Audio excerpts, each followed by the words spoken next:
सतगुरुदेव की जय। सर्वसंग से प्रार्थना है।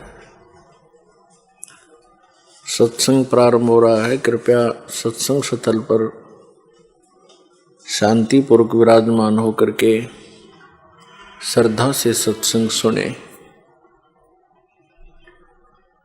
परमेश्वर की प्यारी आत्माओं से पुनर्निवेदन है, सत्संग प्रारंभ हो रहा है। कृपया सत्संग स्थल पर शांतिपूर्वक विराजमान होकर के श्रद्धा से सत्संग सुने। सत्संग के दौरान कोई भी भक्तात्मा अन्य कोई बातचीत ना करे, सत्संग में ध्यान रखे।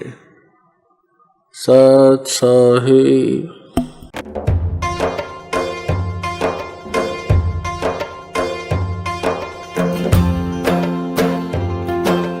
जब लग्गुरु मिलेन साँचा तब लग्गुरु करो 10 पाँचा। के गुरु बदल्न सकिन्छ? के गुरु बदल्नाले पाप लाग्छ? अध्यात्मको यसै मैदानमा आखिर सच्चा गुरु को हुन्? श्रीमद् भागवत गीतामा वर्णित तत्त्वदर्शी सन्त को हुन्? अवश्य सुन्नुहोस् जगत गुरु तत्त्वदर्शी सन्त रामपालजी महाराजका मंगलमय प्रवचन। सतगुरुदेव की जय। बंदी छोड़ कबीर परमेश्वर जी की जय। बंदी छोड़ गरीबदास जी महाराज जी की जय। स्वामी रामदेवानंद जी गुरु महाराज जी की जय हो।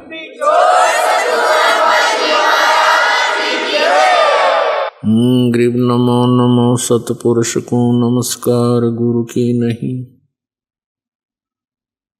सुर नर मुनि जन साधुआं संतों सर्वस्ती नहीं। सतगुरु साहेब संत सब डंडो तुम प्रणाम। आगे पीछे मध्य हुए तिनको जा कुर्बान। नराकार निर्विषम काल जाल वैभंजनम निर्लेपम निज निर्गुणम अकल अनुपवेशुंदनम। सोहम सुरति समापतम सकल समाना निर्तलय। उज्ज्वल हिरंबर हरदमम बेपरवाह अथा है। वार पार नहीं मध्यतम। गरीब जो सुमर सिद्ध होई। गणनायक गलता ना करो अनुग्रह सोई। पारस पद परवाना। आदि गणेश मनाऊं गणनायक देवन देवा। चरण कमल लो लाऊं आदंत करूं सेवा। परम शक्ति संगीतम रिद्धि सिद्धि दाता सोई। अवगत गुण अतीतम सत्य पुरुष निर्मोही। जगदम्बा जगदीशम मंगल रूप मुरारी। तन मन अर्पों शीसम भक्ति मुक्ति भंडारी। सुर नर मुनि जन ध्यावे ब्रह्मा विष्णु महेशा। शेष शेष मुख गावे पूजे आदि गणेशा। इंद्र कुबेर सरीखा वरुण धर्म राय ध्यावे। समर्थ जीवन जी का मन इच्छा फल पावे। 33 कोटि आधारा ध्यावे 88। उतरे बहुजल पारा कट है यम की फांसी। 33 कोटि अदारा ध्यावे 88। उतरे बहुजल पारा कट है यम की फांसी। दर्शकों, जिंदगी भगवान का दिया हुआ एक अनमोल तोहफा है। लेकिन सोचिए, अगर यही कीमती जीवन नशे की गर्त में डूबकर बर्बाद हो जाए तो क्या होगा। आज नशा केवल एक आदत नहीं बल्कि एक अभिशाप बन चुका है, जो युवाओं को उनके सपनों से, परिवारों को उनकी खुशियों से और समाज को उसके भविष्य से छीन रहा है। नशे की यह लत कितनी खतरनाक है, इसका अंदाजा आप संयुक्त राष्ट्र मादक पदार्थ एवं अपराध यानी UNODC की विश्व ड्रग रिपोर्ट 2024 से लगा सकते हैं। इसके अनुसार 2022 में दुनिया भर में लगभग 292 मिलियन लोग नशीली दवाओं का उपयोग करते हैं। और क्या आप जानते हैं कि हर दिन नशे के कारण अकेले भारत में 300 से ज्यादा मौतें होती हैं। क्या नशा मानसिक शांति देता है? या यह सिर्फ एक छलावा है? और क्या वाकई इससे मुक्ति पाना असंभव है, या कोई ऐसा रास्ता है जो समाज को इस विनाशकारी लत से बचा सके? सवाल नंबर 1, आपने अक्सर सुना होगा, वो इंसान नशे का लती है। लेकिन रुकिए, जरा सोचिए, यह लत आखिर है क्या? क्या यह सिर्फ एक आदत है जो समय के साथ बढ़ती जाती है, या यह एक अदृश्य कैद है जो धीरे धीरे व्यक्ति के शरीर, दिमाग और आत्मा को जकड़ लेती है? दर्शकों, नशे की लत कोई साधारण आदत नहीं है, बल्कि एक खतरनाक बीमारी है। यह शुरुआत में एक शौक के रूप में नजर आती है, लेकिन धीरे धीरे यह दिमाग और शरीर पर ऐसा कब्जा जमा लेती है कि व्यक्ति इसे छोड़ने की चाह रखने के बावजूद छोड़ नहीं पाता। शराब का नशा कई जिंदगियां डुबा देता है। इस लत ने देश भर में बहुत से घर बर्बाद किए हैं। पापा सुबह 4 बजे पीने शुरू हो जाते थे। हम बोलते थे पापा मत पियो मत पियो, लेकिन पापा मानते नहीं थे। पीकर हमें गालियाँ निकालते थे। पढ़ते कैसे कि बुक्स ही नहीं होती थी, बुक्स मांग के अपना गुजारा करते थे पढ़ाई का। लीवर पूरा डैमेज हो चुका है, आईसीयू में। अभी हमें भी रोना आता है। डैड ड्रिंक्स करते थे, पी के आके मॉम के साथ झगड़ा करते थे। सारे फ्रेंड्स के साथ मिलजुल के बात नहीं कर पाते थे, किसके पास क्या बताए। नशे में डूबे इंसान के लिए बीवी, बच्चे, परिवार कोई मायने नहीं रखता। नजर आती है तो बस एक चीज, शराब। शराब पी के ये लोग हमको मारते पीटते हैं। घर का सोना चांदी बर्तन वगैरह सब बेच देते हैं, बच्चों को भी बेच देते हैं।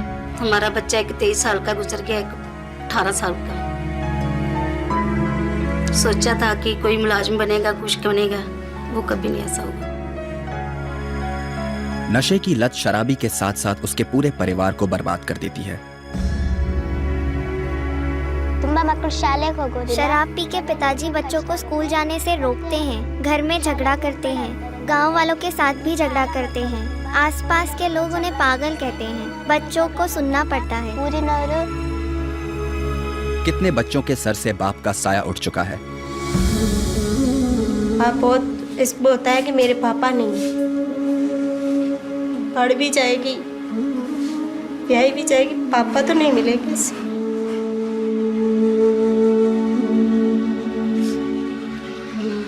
मेरे बच्चे पापा के लिए तरस जाएंगे।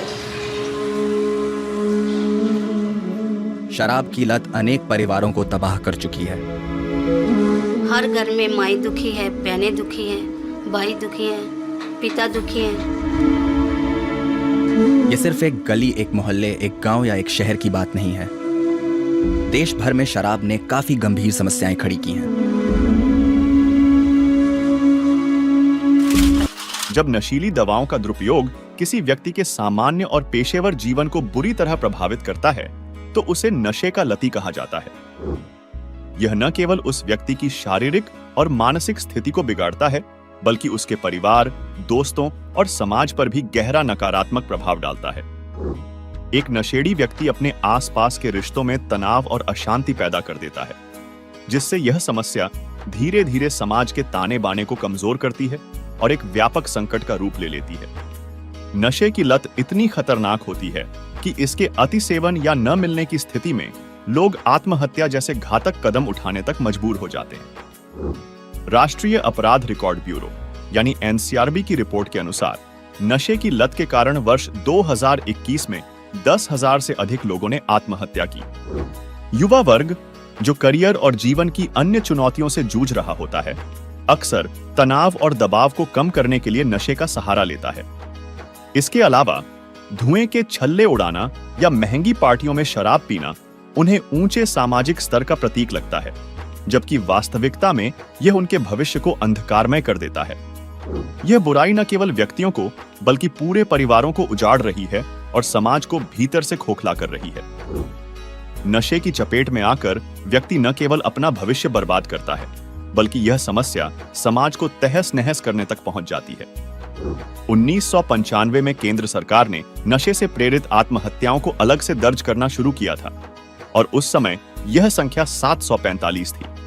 परंतु 2016 के बाद से इन मामलों में हर साल 1000 से अधिक की वृद्धि दर्ज की जा रही है। तो दोस्तों, आइए अब आपको झलक दिखाते हैं नशे से जुड़ी कुछ दुखद घटनाओं की।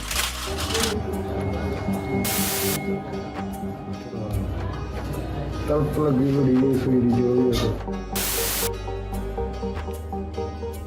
किते रात अद्धी रात जिन्ना चिर काम तो नहीं आਉਂਦਾ ਧੱਕੇ ਖਾਂਦੀ ਫਿਰਦੀ ਹਨ ਨਾ ਪੁੱਤਾਂ ਦੇ ਮਗਰ ਪਰ ਇਹਨਾਂ ਨਹੀਂ ਪੁੱਤ ਸੁਣ नहीं सुन। बुजुर्ग सुखविंदर कौर के शब्द उनके 3 बेटों के बारे में है जो अब इस दुनिया में नहीं है।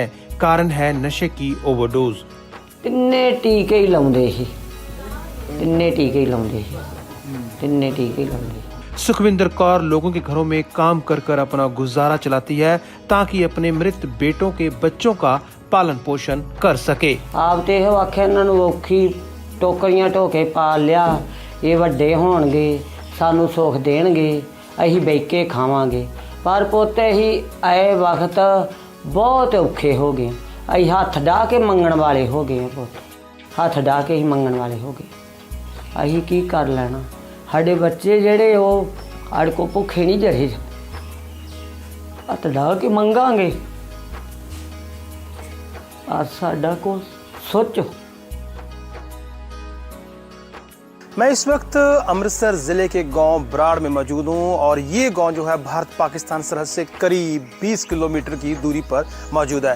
इस गांव के बारे में कहा जाता है कि कई नौजवानों की मौत पिछले समय दौरान यहाँ पर हुई है और उसकी वजह जो है मौत का कारण नशा माना गया है और जिन लोगों की मौत हुई है वो ज़्यादातर गरीब परिवारों से संबंधित है।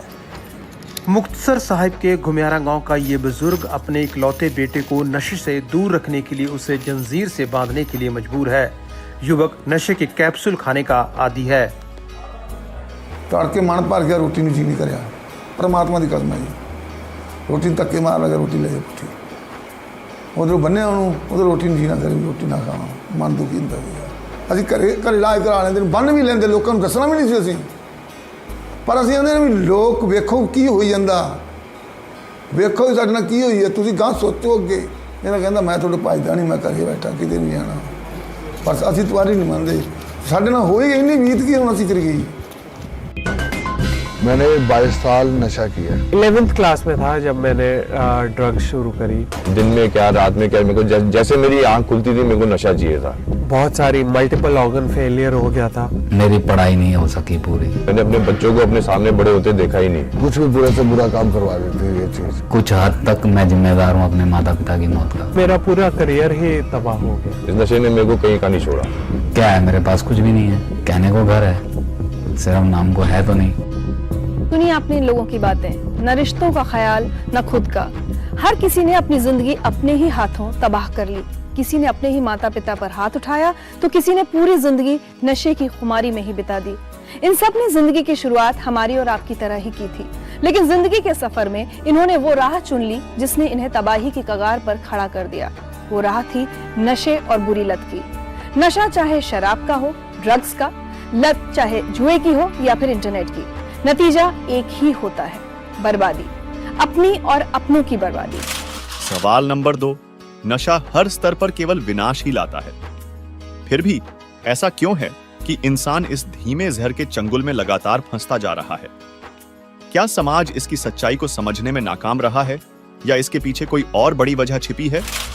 नशा शारीरिक, मानसिक, सामाजिक, आर्थिक और आध्यात्मिक हर स्तर पर विनाश लाता है। आज नशा पूरे समाज में गहराई से अपनी जड़ें जमा चुका है। सबसे पहले इंसान अपनी व्यक्तिगत समस्याओं जैसे तनाव, असफलता, अकेलेपन और सामाजिक दबाव से बचने के लिए नशे का सहारा लेता है। यह पल भर की राहत का एहसास तो देता है, लेकिन इसके बाद समस्याओं का एक गहरा चक्र शुरू हो जाता है। इसके अलावा समाज में नशे को लेकर बनी मानसिकता भी इसे बढ़ावा देती है।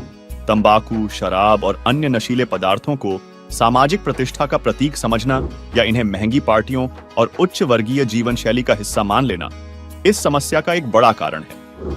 इसके अतिरिक्त मीडिया और विज्ञापनों के माध्यम से नशे को ग्लैमराइज करना इसे और भी आकर्षक बना देता है, खासकर युवाओं के लिए, जो कि युवाओं सहित पूरी दुनिया के लिए बहुत हानिकारक है। लेकिन असल कारण इससे भी गहरा है। इसे जानने के लिए देखिए यह पूरा वीडियो। तम्बाकू, हुक्का, बीड़ी ये इस बॉडी के लिए हानिकारक है और तकरीबन समाज, किसी भी समाज में देख लो, सब पीने लगे हुक्का, बीड़ी, तम्बाकू।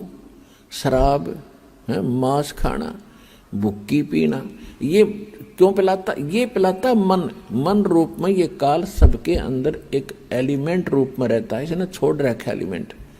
जैसे परमात्मा का एलिमेंट तो आत्मा है और काल का एलिमेंट ये मन है, तो इसने सारी को बद करवाणी जीवते। किस लिए? कि जितने ये बकवाद खावेगा पीवेगा उतना ही इसकी बॉडी में उसका अंश लिप्त होगा सूक्ष्म शरीर में। तो उसके बाद फिर वो जौका तो ऊपर जाकर जब उसको भुना जाता है, जिसने घना हुक्का पी रखा है, घनी शराब पी रखी है, वो देर तक वहां भुना जाता है कि उसमें अच्छा माल होता है इस काल का। तो वहां सबको इसलिए डाला जाता है कि जो सारे जीवन में इसने जो खाया पिया, कुछ तो बॉडी शरीर सुख स्थूल शरीर इससे ठीक रहा, शेष उसके अंदर जम जाता है और वो इतने गर्मी के बिना छूटता नहीं। वहां इनको तड़फाया जाता है, हाहाकार मच जाती है, अचेत हो जाते हैं कुछ देर के बाद, और फिर उसका समय निर्धारित है, उसके बाद उनको वहां से उठा दिया जाता है और वो जो गंध है उसका सारा नीचे चला जाता है अलग से उसके पात्र में। और ये प्राणी अपने आकर के फिर धर्मराज के दरबार में आते हैं, फिर अपने कर्मानुसार कोई पशु बनो, पक्षी बनो, मनुष्य बनो या राजा बनो, जाओ, उसका काम पूरा हुआ। अब आपके दिमाग में यह प्रश्न उठ रहा होगा कि यह काल कौन है और यह हमारे साथ ऐसा दुर्व्यवहार क्यों कर रहा है, हमें यह नशे का आदी क्यों बनाता है और इसे ऐसा करने से क्या मिलता है।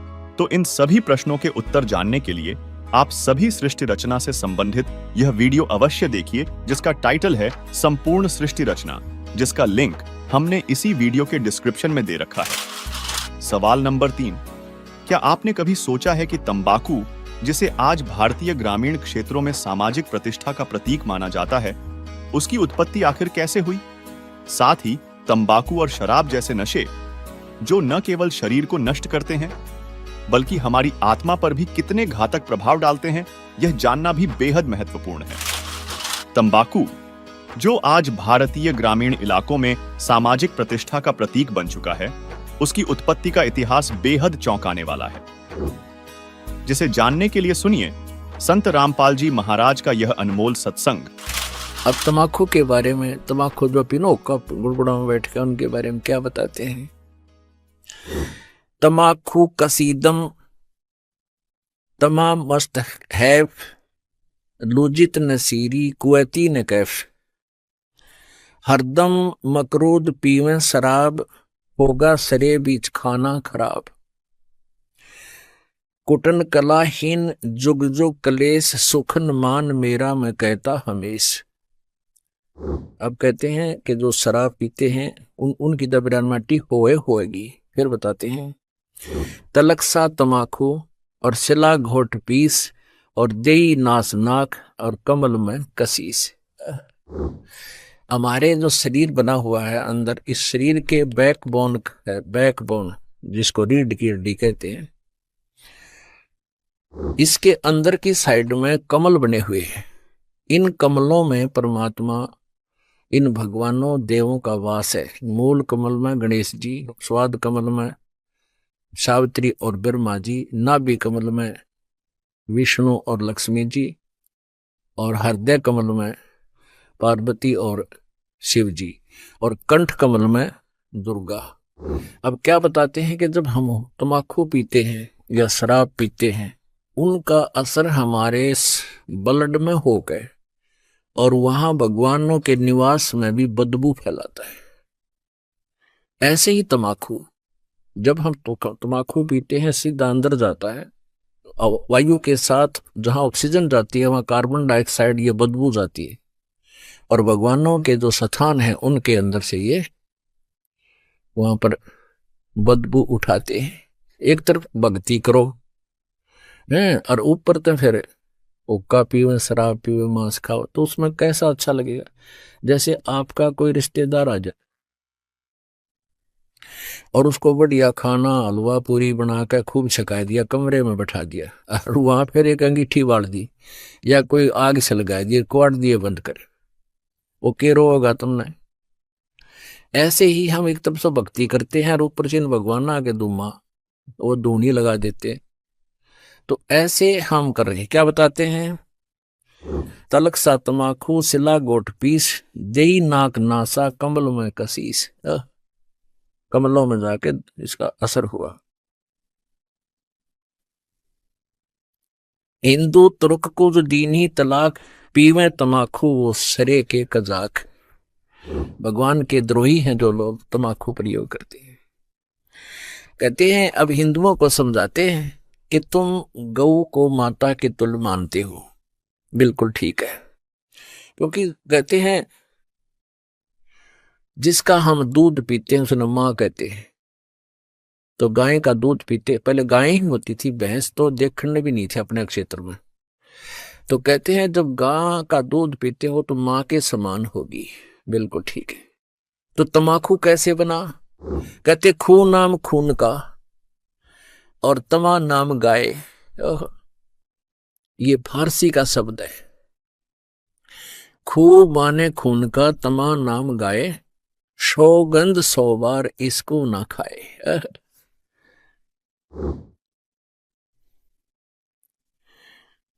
अब तमाकू यानी गाय का खून। एक पौराणिक कथा है, एक राजा का एक साधु था, ऋषि, पुण्यात्मा, कोई ब्राह्मण था, ऋषि कहो ब्राह्मण कहो। अब ये कोई अलग से नहीं थे, जातियां अलग नहीं थी, हम एक ही पिता की संतान थे। जो जैसे कर्म कर्म लग गया वो वैसा हो गया। जैसे एक घर में एक लड़का तो टीचर, वैसे कोई पोस्ट दूसरी लग रहा है, काली जाता है। एक ने शास्त्री की वो कर ली परीक्षा पास, तो वो शास्त्री को वहां लग गया।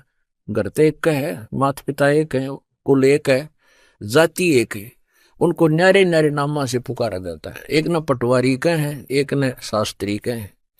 तो ऐसे ही पहले स्टार्ट ऐसा ही था। तो एक राजा का साधु भगत था, ऋषि। एक दिन उस राजा का जो लड़की ब्याह रखी थी, उसने अपनी बहन को निमंत्रण भेज दिया कि हमारे घर आओ भोजन पर। ऋषि की पत्नी ने अपने पति से कहा कि मेरी बहन का संदेशा आया है, उनके यहाँ भोजन करने चलना है। ऋषि बोला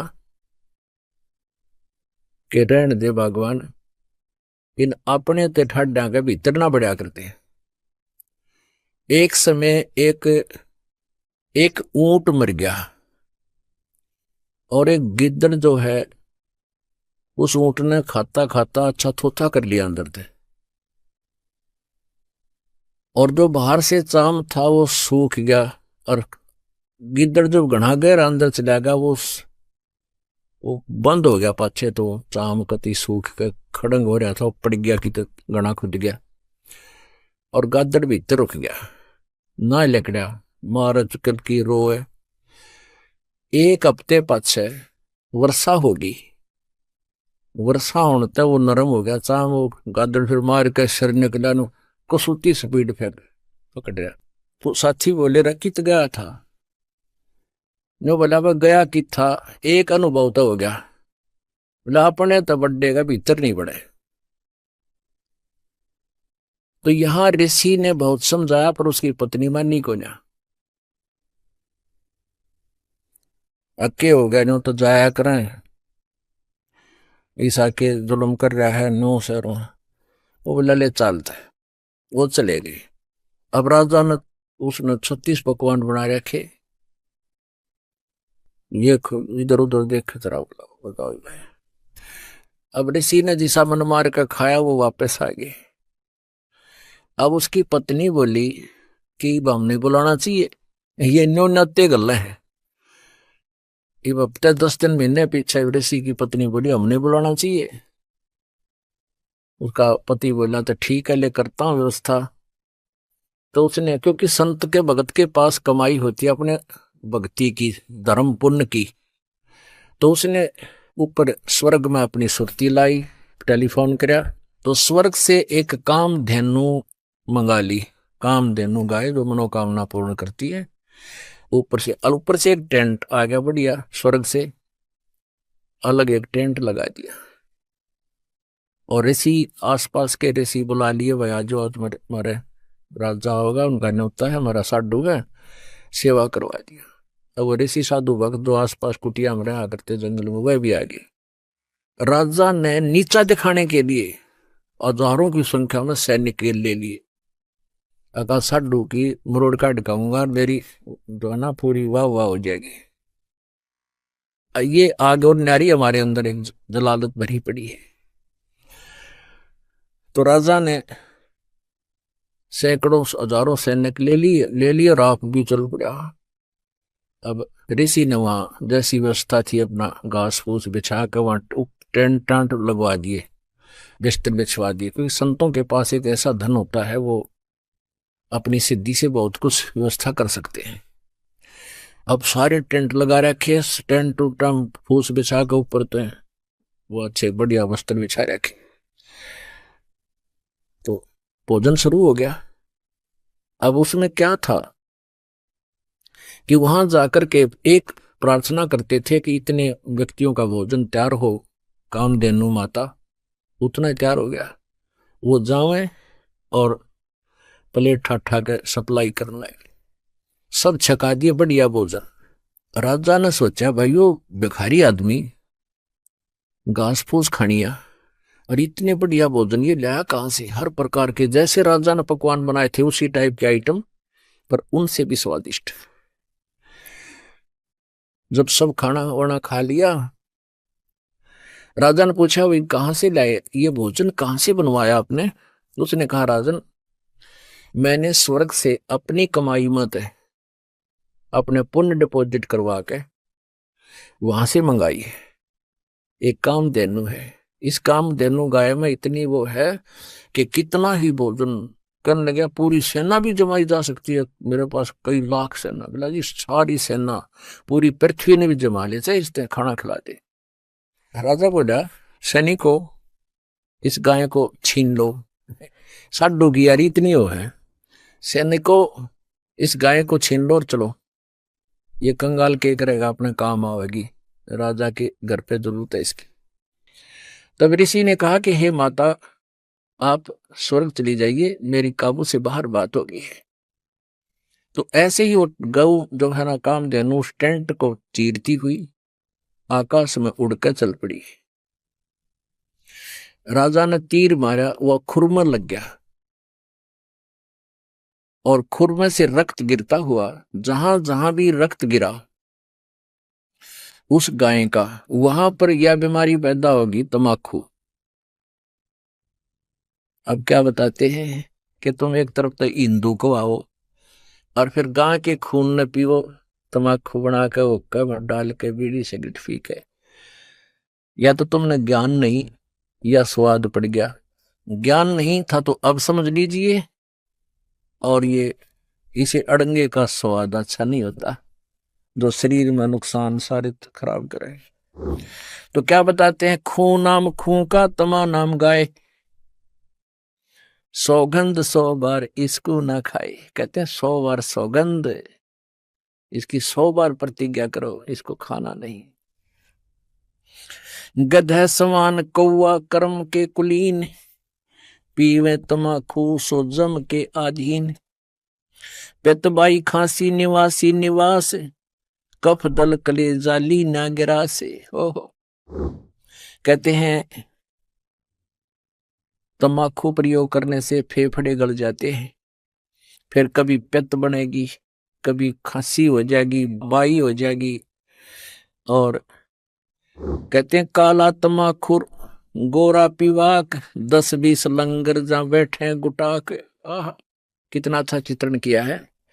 बाजे ने और गुड़ गुड़ अर्घ उके हजूम, और कोरे को बद्दी बीसा है नसूम। बाकी ही पगड़ी बाकी ही नय, और डिब्बी डबोए पर डूबे हैं कह।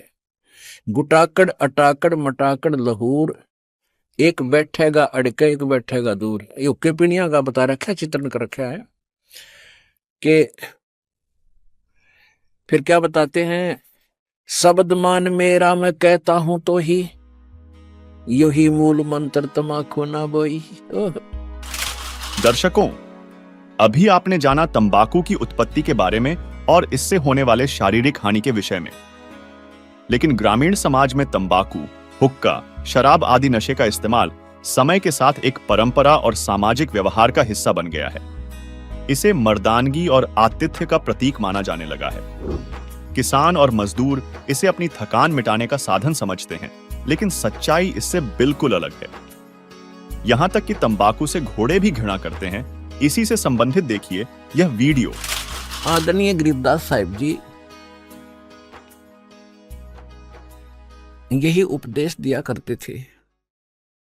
एक समय वो अपने घोड़े पर सवार होकर और किसी कार्यवश जा रहे थे किसी दूसरे गांव में,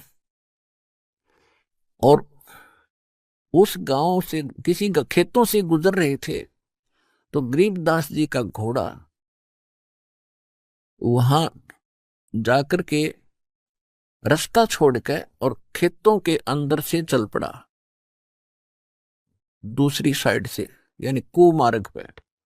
फसल टूटने लगी। गरीबदास जी रोकने की चेष्टा कर रहे थे, घोड़ा रुक नहीं रहा था। वहां पर रखवाले थे खेती के, आसपास के 8-10 इकट्ठे बैठे थे। वो लेकर लठ और चले और घोड़े का और गरीबदास जी का मारने लग गए।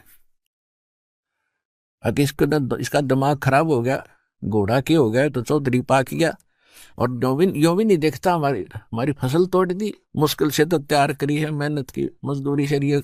ऐसे बोलते हुए कि तेरा दिमाग खराब हो गया, तेरे सेट करते हैं हरामजादे, ये कर दिया वो कर दिया, मारने के लिए कि तू हमारी फसल के बीचों बीच घोड़ा ले जा रहा है। अब जो ही निकट आए, उन्होंने ऐसे लठ उठाए, वो जाम हो गए नो के नो, इस एंगल पे बस, ना इधर हो रहे हैं ना आगे पीछे बढ़ रहे हैं, स्तब्ध हो गए, चैतन्य के नो। तो इस बात से वो समझ गए कि वो आम व्यक्ति नहीं है।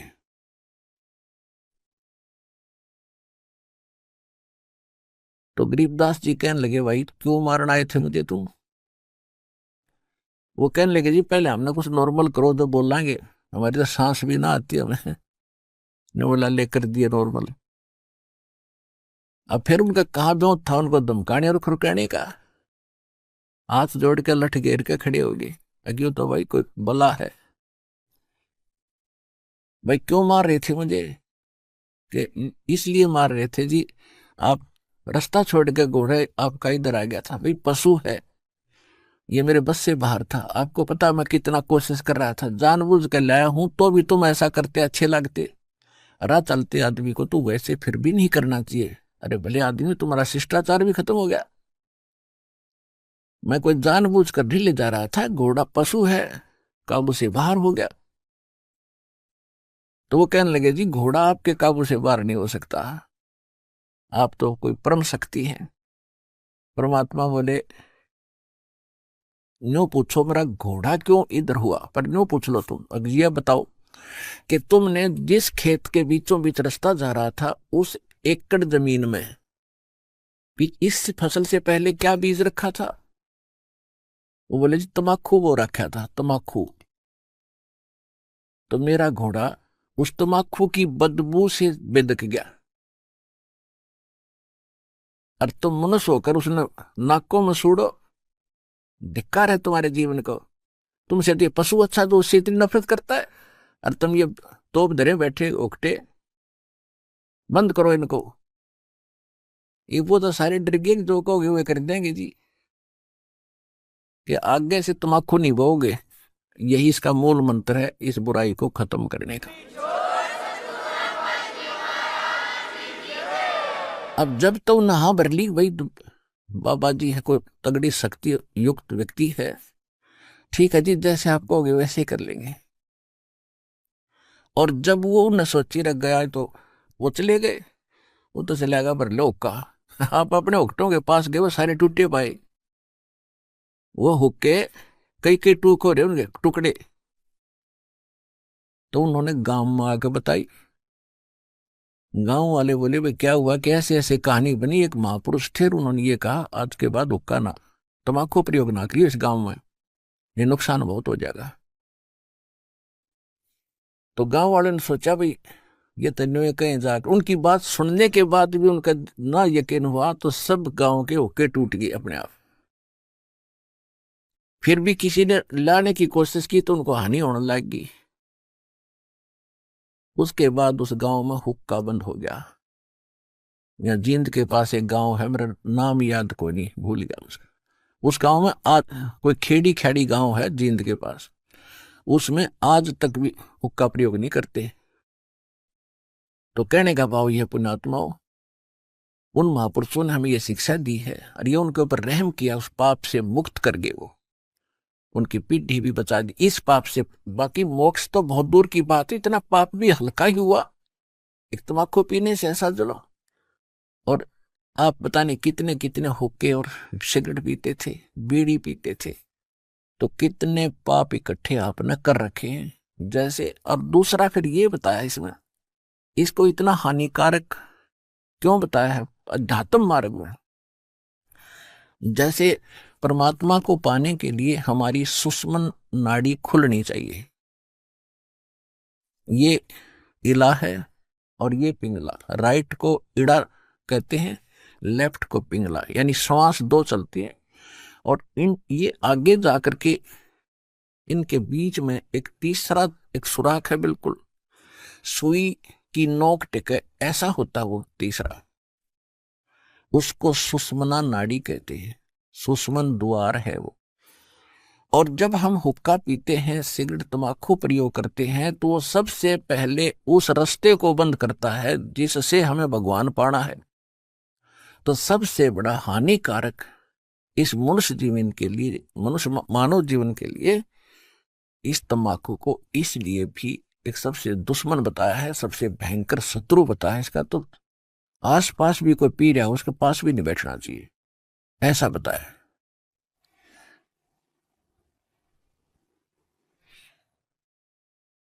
अब जैसे हम देखा करते थे, हमारे पिताजी, ताऊ जी, चाचा जी सभी पिया करते गांव के लोग, और वो क्या करा करते, एक लोहे का सरिया रखा करते उस ओके की उस पाइप को साफ करने के लिए, उसमें न्यू मारा करते और उसमें ना जाने कितना मैल निकला करता तीसरे दिन।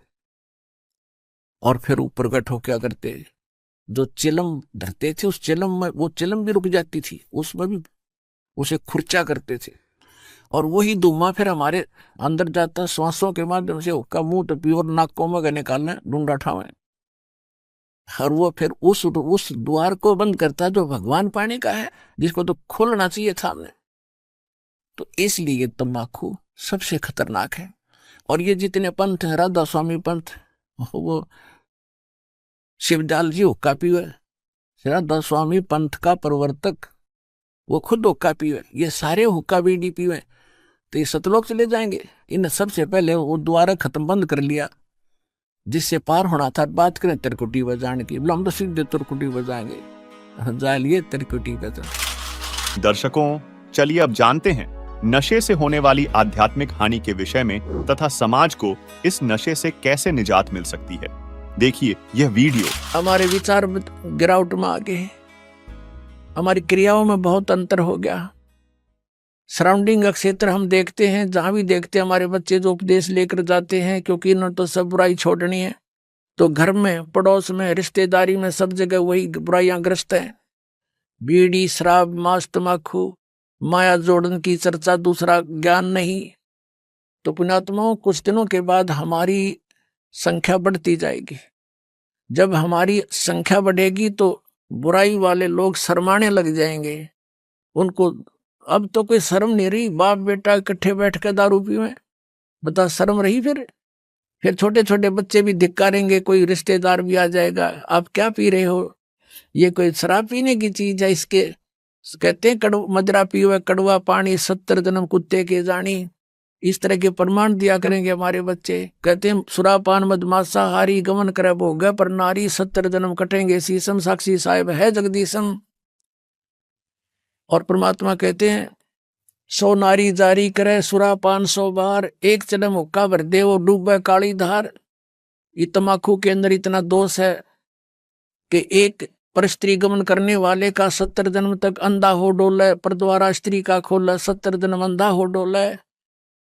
सुरापान मदमासा हारी और जो गमन करें भोगे पर नारी 70 जन्म कटेंगे शीशम साक्षी साहिब है जगदीशम। जो ऐसे पाप करेंगे उनके 70 जन्म तो लगातार वो बलि के बकरे बनेंगे। परमात्मा ने कहा कि 100 नारी जारी करे, एक पर स्त्री गमन करने का क्या बताया है कि 70 जन्म तक अंधा होकर धक्के खावे और फिर 70 जन्म वो बलि का बकरा बनकर गल कटवावे। कितना घोर पाप। और फिर कहते हैं ऐसे ऐसे 100 नारी जारी करे 100 सुरापान 100 बार, एक बार सुरापान करने का कितना पाप है। मदरा पीवे कड़वा पानी और 70 जन्म कुत्ते के जानी। जो मदरा एक बार भी पीते हैं 70 जन्म कुत्ते के होंगे। जैसे आप मैं इस मारीची जी के जो महावीर जैन के जीव की कथा सुनते हो 60 करोड़ बार गधा 30 करोड़ बार कुत्ता, तो ये इन्हीं दोषों के प्रतिफल में बनते हैं। तो हम गलतियां कर जाते हैं किसी जन्म में, फिर वो लिखे जाते हैं, इकट्ठे होते हैं, फिर वो भोगने पड़ते हैं। तो क्या बताया है, मदरा पीवे कड़वा पानी, शराब पीता है जो 70 जन्म कुत्ते के जानी। आज तक टिट्टी पाक रहा घुट्टी ला के होटलों में बैठ के मौज मार रहा, फिर कुत्ता बन के गंदी नाली के जल को पिया करेगा। ले अब तेरी मदरा ये बन गई, मदरा पीवे कड़वा पानी 70 जन्म कुत्ते के जानी। और फिर क्या बताते हैं, पर द्वारा स्त्री का खोले 70 जन्म अंधा हो डोले। फिर क्या बताते हैं 100 नारी जारी करे, जो 100 नारी पर नारी भोगेगा उसको कितना घोर पाप होगा। और सुरापान 100 बार, एक बार सुरापान यानी शराब पीने का कितना दोष है, अभी आपको बता दिया। ऐसा 100 बार कर ले और एक जन्म हुक्का भर दे, पीने वाले का तो गर्क बेड़ा है ही, एक हुक्का भर के देने वाले को इतना पाप लगेगा। क्योंकि कोई दोष में सहयोग देता है, कोई हत्या करने जाता है, उसकी मदद कर रहा है, उसको उठा के उसको हथियार दे रहा है कि ले कर ले काम, तो दोनों दोषी हैं वो। तो यहाँ क्या बताया कि 100 नारी जारी करे सुरापान 100 बार, एक चलम हुक्का भर दे और डूबे काली धार। जैसे आपने गीता जी अध्याय नंबर 7 के श्लोक नंबर 29 में सुना है कि जो व्यक्ति सभी कर्मों से परिचित है, पूरे अध्यात्म ज्ञान से परिचित है और तत्परम से परिचित है, तत्परम यानी परम अक्षर ब्रह्म से, तो वह केवल जरा और मरण से छूटने का ही प्रयत्न करते हैं। वो यहाँ की बकवादों में आश्रित नहीं रहते, यहाँ की किसी वस्तु की डिमांड नहीं करते, दोष भक्ति के अनुकूल साधना वही करते हैं और उसमें बाधक वस्तु को ग्रहण नहीं करते। तो ये हमारे बच्चे इन पूरे अध्यात्म ज्ञान से और इस सभी पूरे कर्मों से परिचित हो जाएंगे, तो फिर वो आम व्यक्ति को जो भी उनके संपर्क में आवेगा उनके गुणों से परिचित कराएंगे कि ये मत करो आप, ये पाप लगता है।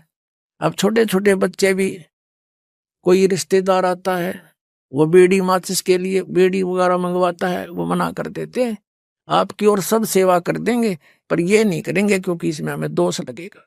और आप हमारे घर पर भी इसको पीने की कृपा ना करना, हमारी हानि हो जाएगी। तो वो अपने आप शर्मिंदे होंगे।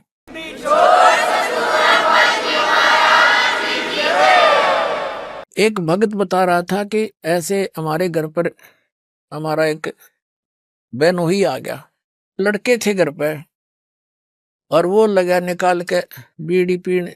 उनसे उन्होंने कहा जी आप फूफा जी बीड़ी ना पियो हमारे घर पे। तो वो न बच्चे थे, उसने समझदार व्यक्ति था, उसने बंद कर दी और बाहर जाकर पी आया। उसने सामने आकर उससे बताई मेरे से, वो कह रहा था, कहने लगे ये बालकों को क्या हो गया, मैं बीड़ी पीने लगा था ना मना कर दिया। तो उन्होंने कहा ये हमने उपदेश ले रखा है ऐसे ऐसे, हम ना ये पीमर ना पीने दें, ना हम आपकी मदद करेंगे और आपकी सारी सेवा करेंगे हम, लेकिन ये अब हम नहीं आपको सहयोग भी नहीं देंगे। तो रिश्तेदार उसी का नाम होता है जो अनुकूल हो जाए, ना तो दुश्मन है वो आपका। तो उन्होंने बोला जी कोई बात ना, अगर आपकी ये बात है तो मैं आज के बाद आपके घर में बीड़ी ना लाऊं और ना पीऊं। तो वो दूसरा भाई था, वो नाम नहीं ले रहा, वहां अपना जाकर जो उसने पीना खाना था कराया, बाकी आके सो गया हमारे पास, रोटी खा ली, कोई बात नहीं। फिर वो गया हुआ था किसी कारण से कहीं पर, वो ही कहीं दूसरी रिश्तेदारी में। वो कह रहे थे कि हम ऐसे ऐसे वहां जाएंगे, तू भी चलेगा के? तो वो खुद कह रहा था हमारा बहनोई कि वहां जाओ तो भाई अपना बीड़ी माचिस बार धर दियो, यानी खुशी के, उसने कोई उलाहना नहीं दिया, बल्कि उनको आगाह किया कि वहां लेके मत जाना, उड़ा नहीं बढ़न देंगे तुमने बीड़ी माचिस समेत। तो वो रिश्तेदार भी अच्छे थे, ने बोला बहुत अच्छी बात है, हम ठीक है, उनके नियम को क्यों भंग करेंगे। तो धीरे धीरे उस रिश्तेदार ने भी उपदेश ले लिया, जब देखा कि बालक भी इतना ज्ञान रखते हैं, बुराई से दूर रहना चाहते हैं, और हम बुराई कर रहे हैं तो हमारे बालक भी ग्रहण करेंगे। तो उस बुद्धिमान व्यक्ति ने भी उपदेश ले लिया, अपने बच्चों को इस मार्ग पर लगा दिया। तो ऐसे ये बुराई अब कम होगी। और पहले हम क्या करते थे, जब हम छोटे छोटे थे, हमारी बहनों के बटेऊ आते थे बहनोई, तो हमारी स्पेशल सेवा लगाई जाती थी कि इनकी चलम ठंडी नहीं होनी चाहिए, ना तो बेइज्जती हो जाएगी, यानी इनका हुक्का इतना प्यारा है, ये कंध्याड़ बैठे रहियो स्पेशल। सब बताओ, एक तो उनको दूना नरक में ठोक्या करते, अरे हम उनने कहेंगे हाथ जोड़ के ना जी, ना पीवा ना पीने दें, तो उनको भी विवश होना पड़ेगा सोचने से बुराई को छोड़ने के लिए। तम्बाकू शराब ये कोई खाने पीने की वस्तु है, बकवास लपेट ली चौगर देकर। दर्शकों, तंबाकू, शराब आदि नशा शरीर को नष्ट करने वाला धीमा जहर है, जो केवल कैंसर और हृदय रोगों तक सीमित नहीं है, बल्कि आत्मा को भी दूषित करता है, जिसे त्यागना अति आवश्यक है।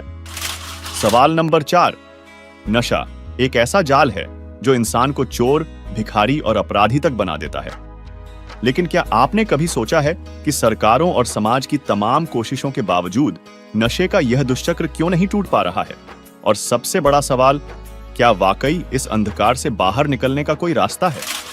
दर्शकों, यह सवाल हमें नशे की समस्या की जड़ तक ले जाता है। नशा केवल एक आदत नहीं है, यह एक गहराई से फैला हुआ जाल है जो इंसान को शारीरिक, मानसिक और आर्थिक रूप से गुलाम बना देता है। सरकारें नशे के खिलाफ सख्त कानून बनाती हैं, जागरूकता अभियान चलाती हैं और पुनर्वास केंद्रों की स्थापना करती हैं। समाज इसे बुरा कहकर भी दुत्कारता है, परंतु फिर भी नशे का यह दुष्चक्र नहीं टूटता, क्योंकि इसका एकमात्र समाधान पूर्ण संत सतगुरु रामपाल जी महाराज जी के पास ही है। तो आइए इसी से जुड़ी देखते हैं यह वीडियो जो नशे की वर्तमान स्थिति को बयां करती है, तथा फिर वह पूरा परिवार इस नशे रूपी जंजाल से कैसे निकल पाता है। देखिए।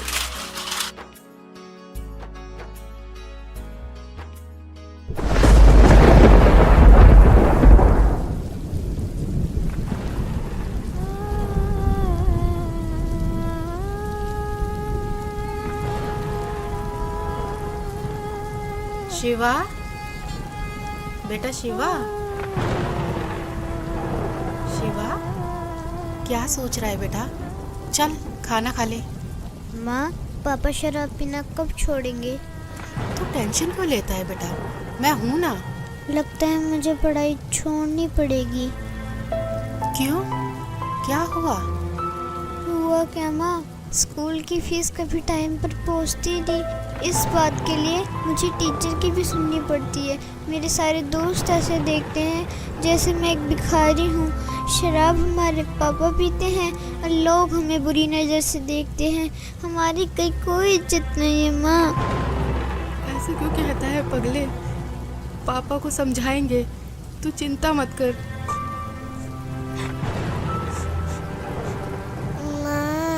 आज मैम ने बोला है 2 दिन के अंदर अगर मेरी फीस जमा नहीं हुई ना तो मैम ना क्लास में बैठने देंगी और ना एग्ज़ाम में। आप मेरी फीस जमा करवा दो ना। हाँ हाँ मेरी बच्ची, सब हो जाएगा। कल करती हूँ कहीं से पैसे का इंतजाम। माँ, आपको तो बुखार है। अरे कुछ नहीं, वो खाना बनाया था ना तो आग की तपन से शरीर गर्म हो गया है। आओ खाना खा लो।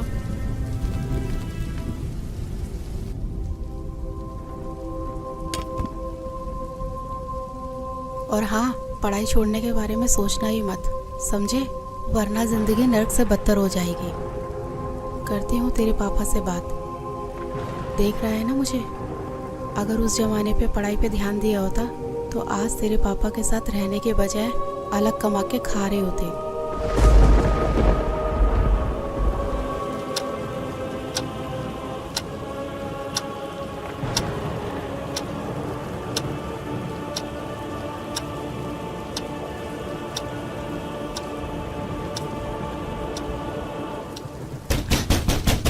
साले, दरवाजा खोल।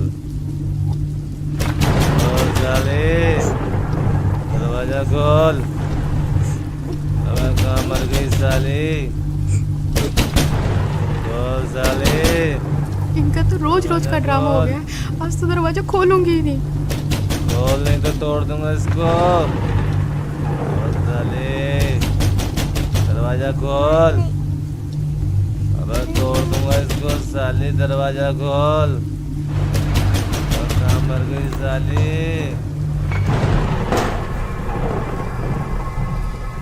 तू करती क्या रहती है साली? इतनी देर लगती है दरवाजा खोलने में? खोल हरामजादी, क्या कर रही थी?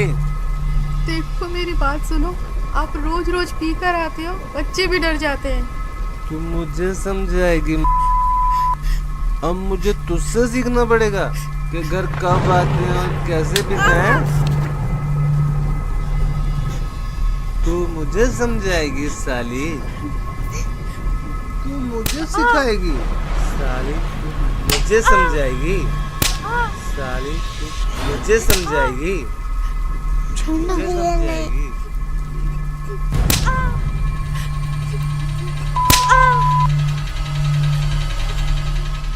मुझे समझाएगी? पापा मत मारो ना, माँ को पहले से बीमार है। तेरी इतनी मजाल, तू मुझे रोकेगा? हैं? देख क्या रहा है? देख क्या रहा है? मत मारो।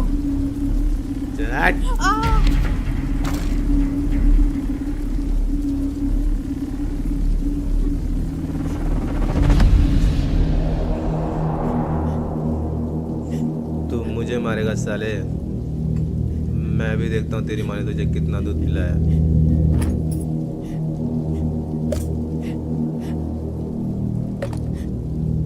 आजा मार, मार साले, मार।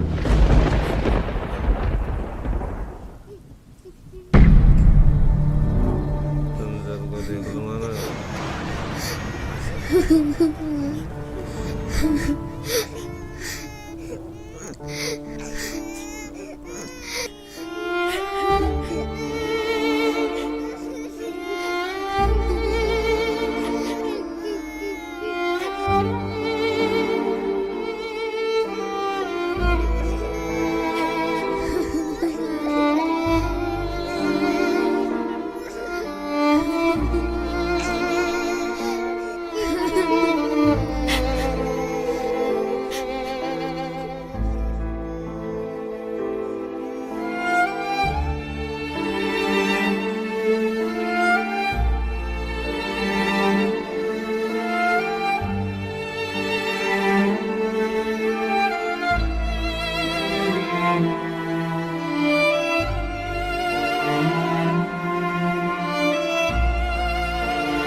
जी टिफिन सुनो,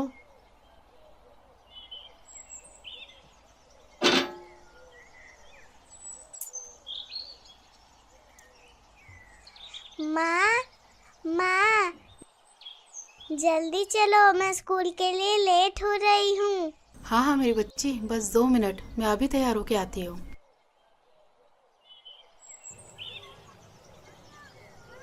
शिवा बेटा, तू आराम कर, मैं राधिका को स्कूल छोड़ के आती हूँ। ठीक है माँ।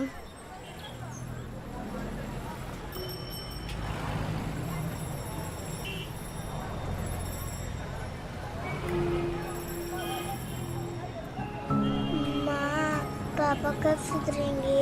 उन्होंने रात में भैया को बहुत मारा था ना।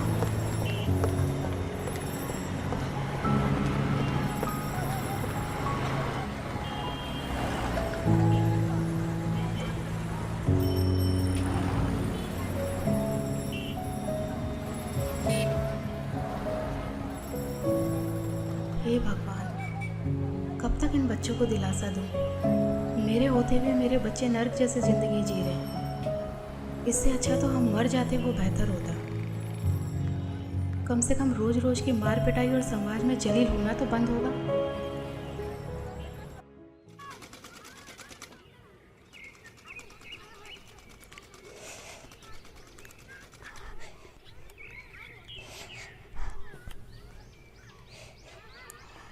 अरे मैं बोल रही थी ना कि मैं लगा देती हूँ।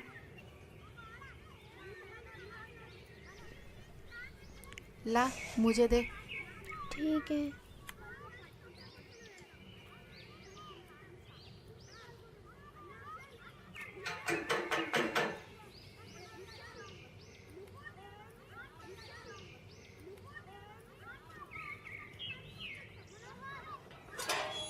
अरे नीलम दीदी, आइए आइए। और पुष्पा बहन, ठीक हो आप? बस दीदी, कट ही रही है। अच्छा, सूट सिल दिया मेरा? बस दीदी, वो आप ही का सूट सिल रही थी। अरे शिवा बेटा, स्कूल नहीं गए आज? आंटी वो अरे वो कुछ नहीं, इसकी तबीयत खराब थी ना, तो इसलिए आज इसकी छुट्टी करा दी। अच्छा अच्छा पुष्पा, कल भाई साहब फिर शराब पी के आए थे क्या? रात को अब सबके चिल्लाने की आवाजें हमारे घर तक जा रही थी। क्या करे दीदी, पिछले जन्मों में कुछ पाप किए हुए हैं तो वो इस जन्म में भोगने ही पड़ेंगे। नहीं पुष्पा बहन, ऐसा नहीं है। मैंने आपको कितनी बार समझाया है, पूर्ण परमात्मा पाप कर्म दंड का भी नाश कर देते हैं। यहाँ तो पाप कर्म भोगते भोगते जिंदगी का ही नाश हो गया है, बस अब और नहीं। क्या मतलब? मतलब क्या है दीदी, इन्होंने सुधरना तो है नहीं। निकल जाऊंगी अपने बच्चों को लेकर, और क्या। कैसी बातें कर रही हो? ये तो समस्याओं का हल निकालने के बजाय उनसे दूर भागना हुआ। जब से इनके बिजनेस में घाटा हुआ है, इन्होंने तो घर का पूरा हुलिया ही बदल दिया है। रोज डेली शराब पी कर आते हैं और सारा गुस्सा हम पर उतारते हैं। हल निकालते निकालते मैं थक चुकी हूँ, बस अब और नहीं सह सकती।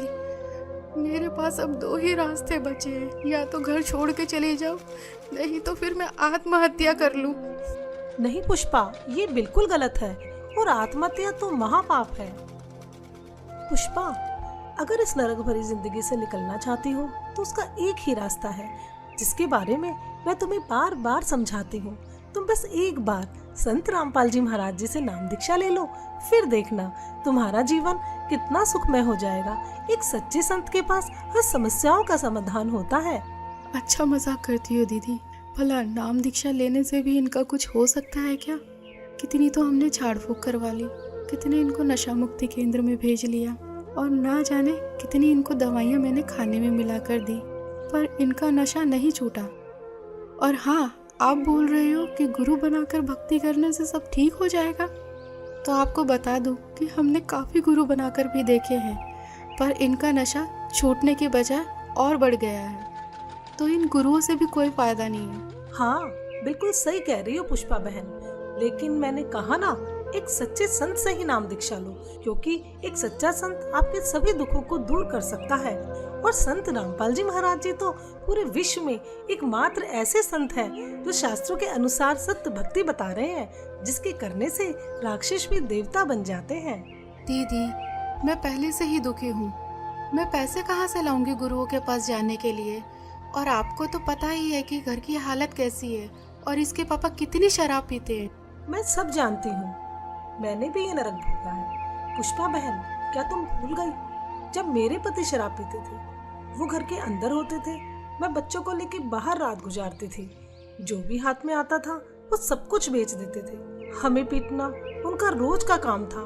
लेकिन हाँ, जब मैंने संत रामपाल जी महाराज जी से नाम दीक्षा ली तो आज मुझे देखो, मैं अपने घर में सुख और शांति से रह रही हूँ। अब मुझे किसी तरह की कोई परेशानी नहीं है। मेरे पति ने शराब पीनी छोड़ दी और परमात्मा की दया से उनकी नौकरी लग गई।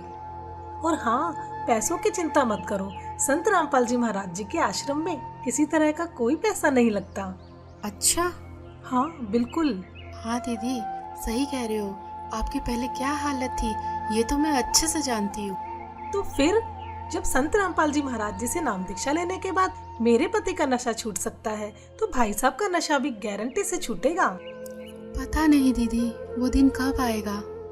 मेरी बात मानो, कल मेरे साथ सत्संग में चलो, वहाँ से नाम दीक्षा ले लो, फिर देखना आपके पति की नशा करने की आदत भी छूट जाएगी और आपके घर की आर्थिक स्थिति भी ठीक हो जाएगी। जी ठीक है दीदी, कल संत रामपाल जी महाराज के सत्संग में भी चल के देख लेती हूँ। जहाँ इतना सब कुछ कर लिया तो इतना और सही। जी ठीक है जी।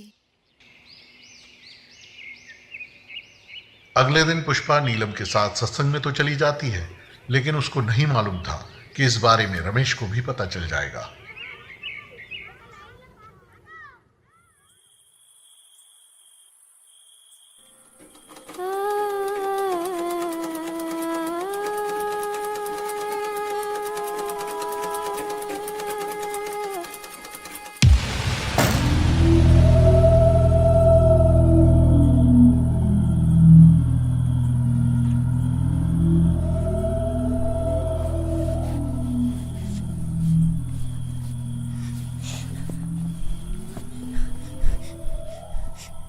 क्यों री, बहुत शौक चढ़ाते हो सत्संग में जाने का?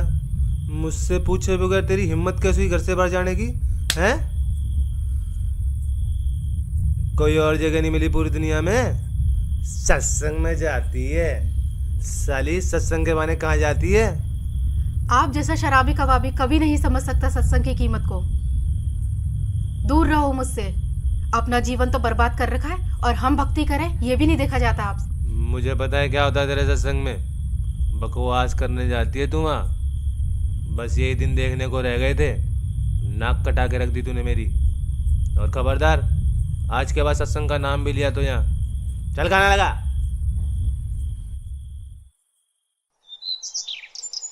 रमेश सत्संग को बहुत बुरी जगह मानता था, लेकिन कुछ दिन बाद जब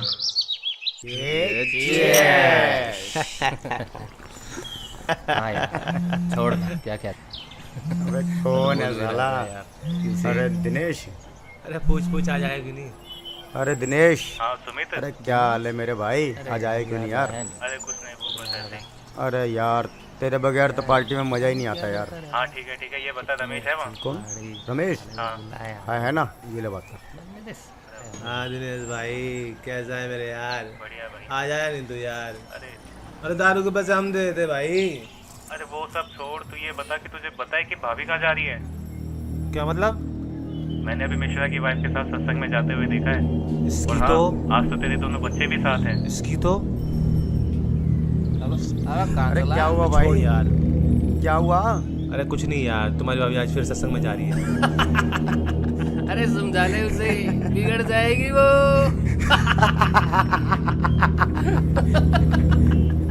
हाँ भाई छोड़ यार, आकर बात करता हूँ।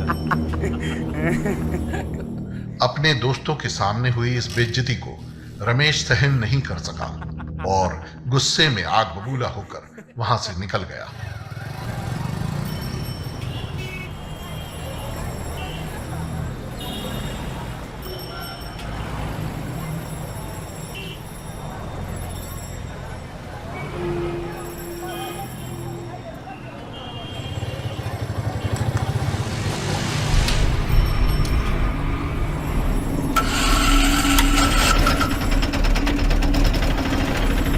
चल साली, आज तेरा सत्संग ही देखता हूँ।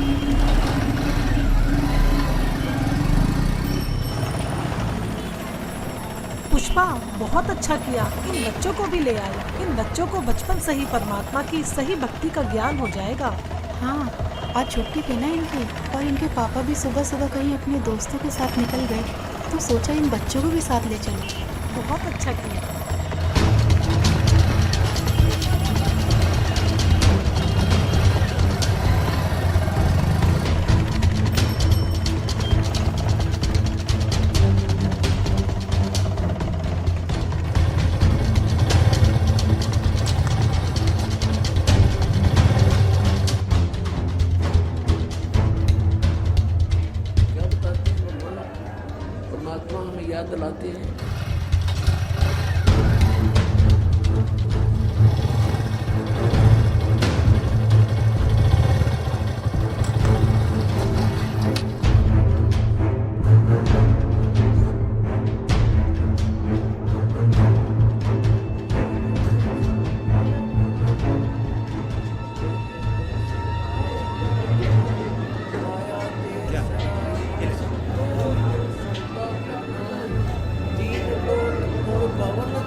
दम टूटे पिंडा। सच है भगत जी, इधर नहीं जाना आपको। क्यों? क्योंकि ये बहनों का पंडाल है, आप उधर बैठ के भाइयों वाले पंडाल में सत्संग सुन लीजिए। उस दरगाह में मार पड़ेगी, उस दरगाह में मार। आश्रम में सभी को सत्संग सुनते हुए देखकर रमेश भी उन्हीं के बीच शांति से बैठ जाता है। मदरा पीवे कड़वा पानी, 17 जन्म समान के जानी। ओए, एक बार शराब पीता है तो 17 जन्म कंटिन्यू कुत्ते की योनि में जाओगा वो, एक बार। और जिसने बोतल की बोतल खाली कर रखी है उसका तो पता नहीं 1000 जन्म हो गएगा, 2000 जन्म कुत्ते के। और कुत्ते का जन्म तो एक कब तेरा। अब तो अफलातून पी के घुटी ला के शराब की और टिट्टी पाक जाए और पत्नी रोवा खड़ी खड़ी कि ये रोटी खा ली ना मरेगा। वह थाली लेकर जाएगी, रोटी खा लो, और वो मारेगा ठोकर, दूर आ जा। वो पड़ेगी सारा दूर जाके पड़ेगा भोजन। और फिर उस दुष्ट आत्मा के साथ क्या होगा? कुत्ता बन के क्या खाएगा? जब तो ठोकर मारा था थालियों के, कुत्ता बनेगा। और फिर भूख लगेगी, सारी रात भौंकेगा, गली में पड़ेगा गर्मी सर्दी में। सुबह उठते ही कहाँ जाता है कुत्ता? रसोई में। मैं कहा उसने भोजन की, ऐसे ऐसे कर कर सीधा जाएगा जैसे कोई टोकनी है, कोई नहीं, क्यों भूख लग रही, डट्टा जाना। अब वहाँ रसोई में अब कौन पढ़ दे उसको, मूर्ख को? कोई देख लेगा घर का सदस्य, पहले उसको करेगा तो पर वो कानों पर घटाड़ा करे, भूख लग रही जोर की, सीधा ही चल पड़ता वो। फिर उठा कर लठ उसके कड़े में ठोकेगा कमर में, फिर ट्या ट्या ट्या करता जाएगा गली में। फिर कुछ देर के बाद कुछ भूल सी पड़ेगी डंडे की, फिर सोचेगा भूख तो क्यों अंदर है ही, फिर दूसरे मकान की तरफ चलेगा। वहाँ उसके भाग और दुर्भाग्य, उसने कोई टूक मिला या लठ मिला या जूत मिला। जब वहाँ भी उसकी सेवा लठ से होगी तो फिर वो प्रयत्न छोड़ देता उस दिन का। फिर वो बाहर भागता जंगल की तरफ। वहाँ क्या खाता है? टट्टी खा के आता है। अर्ध पी के शराब मारा था ठोकर। तो ये कर्म याद दिलाए जाते हैं। ये किसी डोम बाट के गीत नहीं भाई, भगवान की बताई हुई गाथा। और जिन महापुरुषों ने इसका लाभ उठाया वो आपके प्रत्यक्ष कर दिया, और दास ने इसका अनुभव हुआ, और आप भी पार हो गए। इस ज्ञान को जितना फैलाओगे आपको उतना ही पुण्य मिलेगा, ये सत्कर्म मान लेना। सभी आपके भाई बहन हैं, भटक रहे हैं, प्यार से समझाना, क्योंकि प्यार से मानेंगे एक बार तो सबको रिएक्शन होगा ही होगा, क्योंकि काल बैठा है। ये बानी सुना दो, उनको कोई चिप दे दो, वो सुनते रहेंगे, काल भाग जाएगा, फिर वो अपने आप यहाँ आएंगे। आपके भाई बहन विश्व के प्राणी सब एक परमात्मा के बच्चे, ये ध्यान रखना।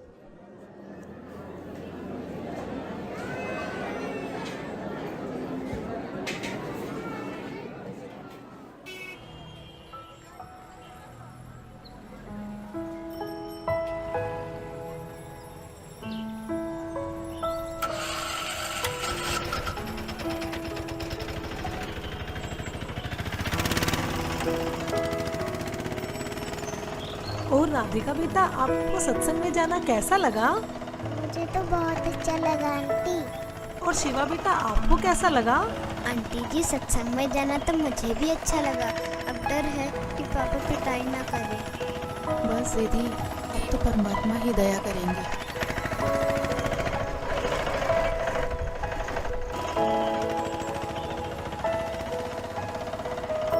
अच्छा पुष्पा, चिंता मत करना, सत साहेब जी। अच्छा बच्चों, सत साहेब।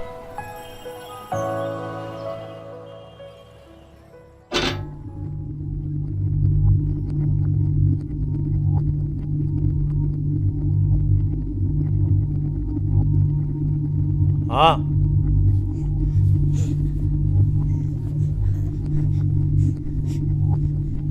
कहाँ गए थे तुम? जी वो यहीं बस वो चुप कर। कहाँ लगा? पता नहीं कहाँ घूमती रहती है। जी ठीक है, लगाती हूँ।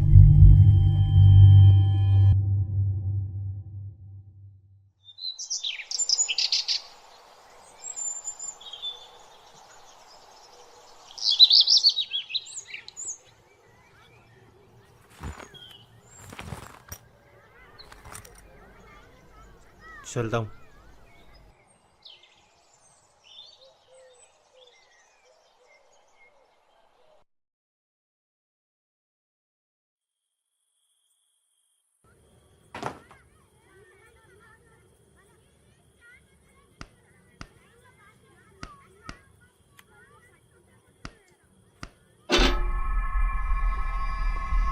माँ,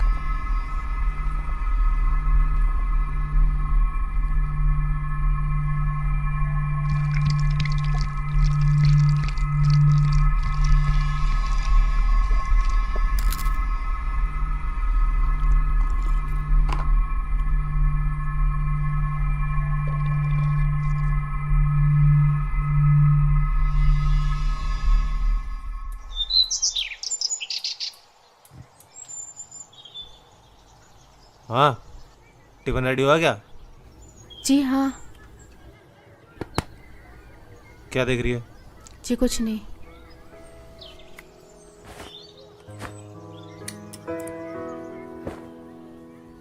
बच्चों की फीस जमा कराई क्या? जी नहीं, वो अभी नहीं। ये ले पैसे, बच्चों की फीस जमा करा दियो।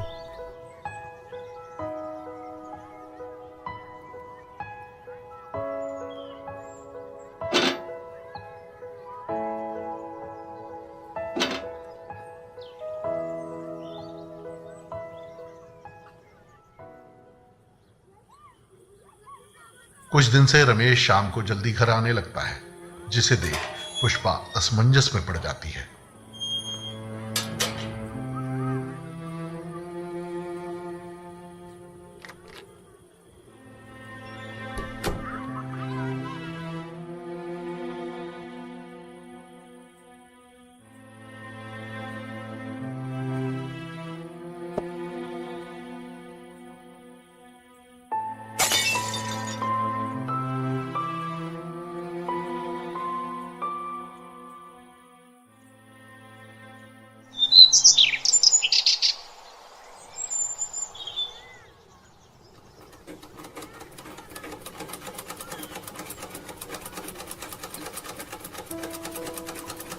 माँ, पापा आजकल दारू घर पर लाकर क्यों पीने लगे? पहले तो बाहर से पीकर आते थे। अरे सही तो है, पहले बाहर से पी के आते थे तो कभी किसी के साथ लड़ाई झगड़ा कराते, कभी किसी के साथ। अब ये तो है कि घर पर ही लाकर पीते हैं और बाहर वालों की भी नहीं सुननी पड़ेगी हमें।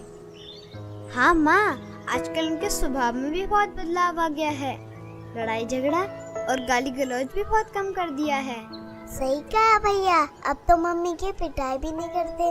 हाँ, लगता है ये सब गुरुजी का ही चमत्कार है। हे परमात्मा, दया करना।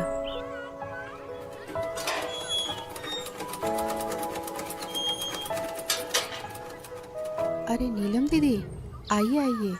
और पुष्पा, कैसी हो? बस दीदी, मालिक की दया है। अच्छा पुष्पा, मैं ये बताने आई थी, कल सत्संग है आश्रम में, क्या आप चलोगे?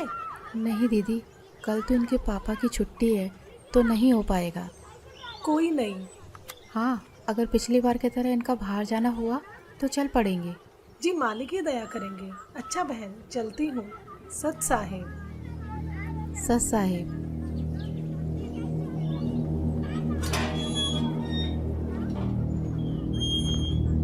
क्या करने आई थी ये? कुछ नहीं जी, वो बस ऐसे ही इनके कपड़े थे तो पूछने आई थी। चल चुप कर, बकवास करती रहती है। और हाँ, कल सुबह मुझे जल्दी जाना है, खाना जल्दी बना दियो, कहीं सोचो छुट्टी है मेरी। जी ठीक है। रमेश की इस बात को सुनकर पुष्पा खुश हो जाती है कि ये सुबह जल्दी निकल जाएंगे तो मैं सत्संग में जा पाऊंगी।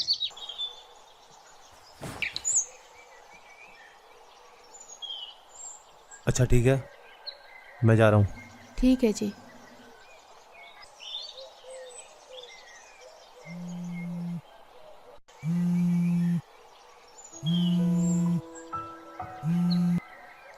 हाँ नीलम दीदी।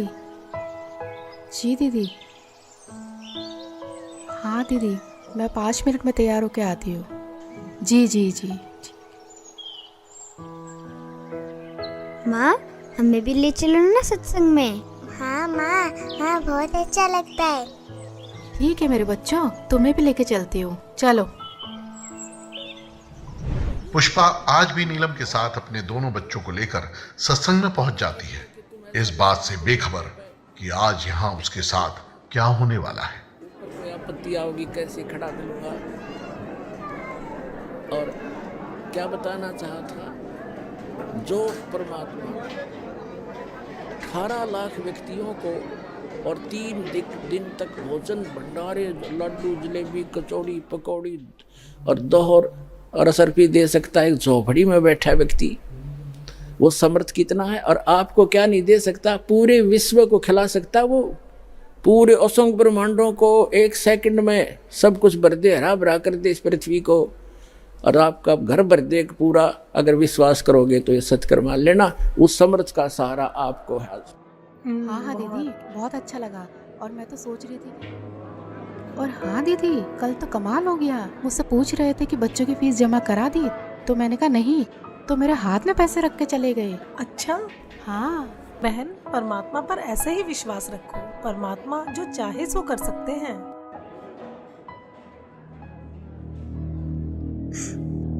पापा पापा, माँ, हाँ बेटा, पापा। पुष्पा जाओ।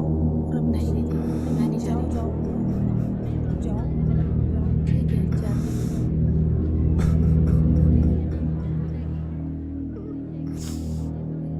मुझे माफ कर दो परमात्मा, मैं पापी हूँ मालिक। क्या हुआ जी? मुझे माफ कर दो पुष्पा, मुझसे बहुत बड़ी गलती हो गई। मुझे नहीं पता था मैं क्या कर रहा हूँ, लेकिन आज मैं सत्संग सुन के मेरी अंतरात्मा जाग उठी है। मुझे गिलानी हो रही है अपने कुकर्मों में। मुझे माफ कर दो पुष्पा। कोई नहीं, आप रोइए मत।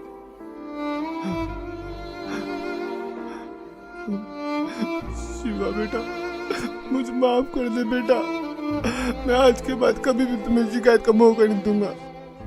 राधिका बेटी, तेरे पापा सुधर गए बेटा, मैं प्रॉमिस करता हूँ मैं शराब को कभी हाथ भी नहीं लगाऊंगा। मुझे माफ कर दो बच्चों। नीलम बहन जी, आपका बहुत बहुत शुक्रिया जो आपने मेरे पूरे परिवार को यहाँ का रास्ता दिखाया। कोई बात नहीं रमेश भैया, लेकिन एक बात बताओ, आपको ये ज्ञान कैसे समझ आया? पिछली बार जब आप पुष्पा और दोनों बच्चों को यहाँ पर लेकर आए थे ना, तब मैं यहाँ आया था। उस दिन मैं आप लोगों के पीछे पीछे यहाँ तक आया था, ये सोच के कि यहाँ कुछ गलत काम होते होंगे तो इन लोगों को रंगे हाथ पकड़ूंगा। लेकिन मैं गलत था, क्योंकि सत्संग में जो बातें बताई गई उसे सुनकर तो मेरा दिमाग ही घूम गया, जिसके बाद मैं किसी को बगैर बताए यहाँ से निकल गया और आश्रम से जीने की राह पुस्तक भी ले गया। बस इस ज्ञान को मैं अच्छे से समझना चाह रहा था कि आखिर सच्चाई क्या है। मैंने घर जाते बुक को पढ़ना शुरू किया और टीवी पर जो संत रामपाल जी महाराज जी का सत्संग आता है उसे सुनने लगा। मैं ये बिल्कुल भी नहीं चाहता था कि पुष्पा और दोनों बच्चों को ये पता चले कि मैं संत रामपाल जी महाराज जी का सत्संग सुनता हूँ। मानो एक रूटीन सा बन गया हो कि शाम को घर आकर दारू पीता था और सामने सत्संग भी चला देता था। वो कोढ़ से दुख होता हो, कुष्ठ से, इतना कष्ट आपको माँ के गर्भ में उस पीरियड में हो जाता है, तो उस समय ये परमात्मा से बार बार प्रार्थना करता है, हे प्रभु, हे मालिक, एक बार इस नरक से निकाल दो। वहां इसको याद भी होता है कि तू ये कष्ट किस लिए भोग रहा है, उसको याद होता है उसमें कि मैंने पहले बहुत से मनुष्य जन्म प्राप्त किए, साधना की नहीं, और जिस कारण से 84 लाख योनियां भी भोगी, कुत्ते गधे सुअर के जीवन उसको खूब याद आते हैं। फिल्म चलती रहती है उसकी, तो फिर ये कहता भगवान एक बार इस नरक से निकाल दो, सदा आपको याद करूँगा, परम संत की खोज करूँगा जैसा कि आपने बता रखा है, और सत साधना करूँगा भगवान, केवल अपने पेट के लिए कार्य भी करूँगा लेकिन आपकी याद नहीं भूलूंगा। अब परमात्मा कहते हैं बाहर आ जाता है प्राणी और आते ही सबसे पहले भगवान भूलता है, बाकी सारी बकवाद याद कर लेता है। शराब पीनी, मांस खानी, सिनेमा देखना और 36 फंड, बड़ी कोठी कार बनानी। तो कहते भगवान बोल कर सब कुछ याद कर लेता है ये, फिर परमात्मा ही याद दिलाने आते हैं उसको। सत्संग सुनते सुनते मुझे कुछ ज्ञान भी होने लगा और दारू से तो मुझे नफरत सी हो गई थी।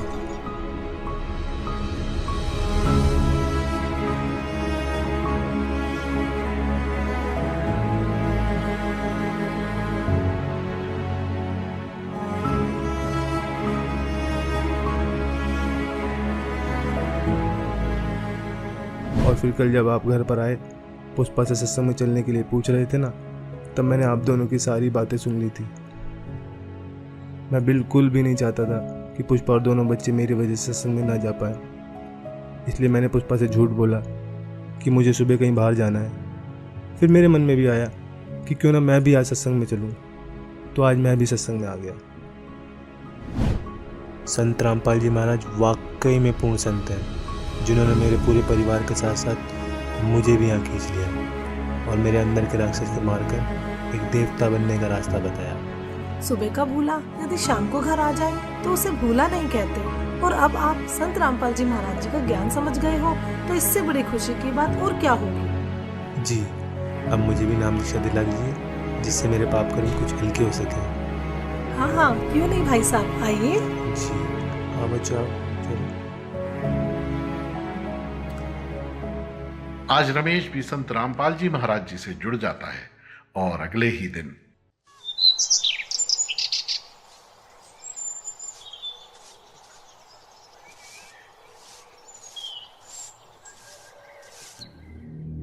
ये क्या कर रहे हो आप?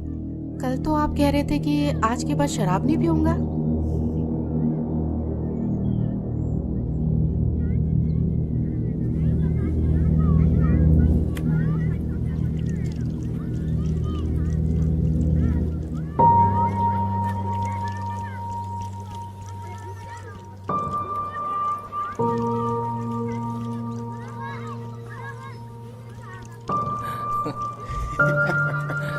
कल तो पुलिस वालों ने बहुत मारा यार। अबे देख देख। अबे रमेश, ये क्या कर रहा है यार तू? पागल हो गया है क्या? क्यों? अबे इतनी महंगी दारू तू नाली में गिरा रहा है। भाई मैं पागल हुआ नहीं हूँ, पागल था, लेकिन अब मैंने संत रामपाल जी महाराज जी से नाम उपदेश ले लिया है और मुझे अब ये ज्ञान भी हो गया है कि इसे पीने के बाद कितना पाप लगता है। सोच में एक आगर बिल्ली आज को चली।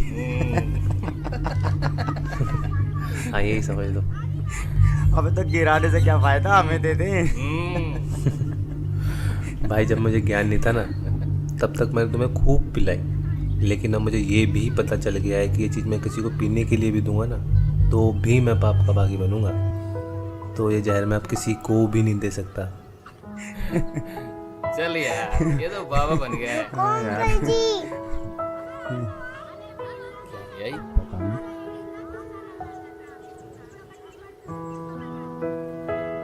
अरे ये क्या ले आई? ये हमारे गुरुजी संत रामपाल जी महाराज की पुस्तक। जीने की राह? हाँ अंकल जी, जीने की राह, जिसे पढ़ने के बाद लाखों लोगों ने भी नशा छोड़ा है। तो आप भी पढ़िए।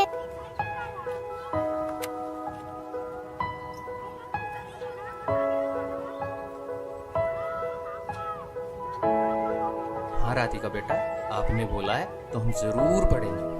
अच्छा तो बोलो फिर। बंदी छोड़ सतगुरु रामपाल जी महाराज की जय हो।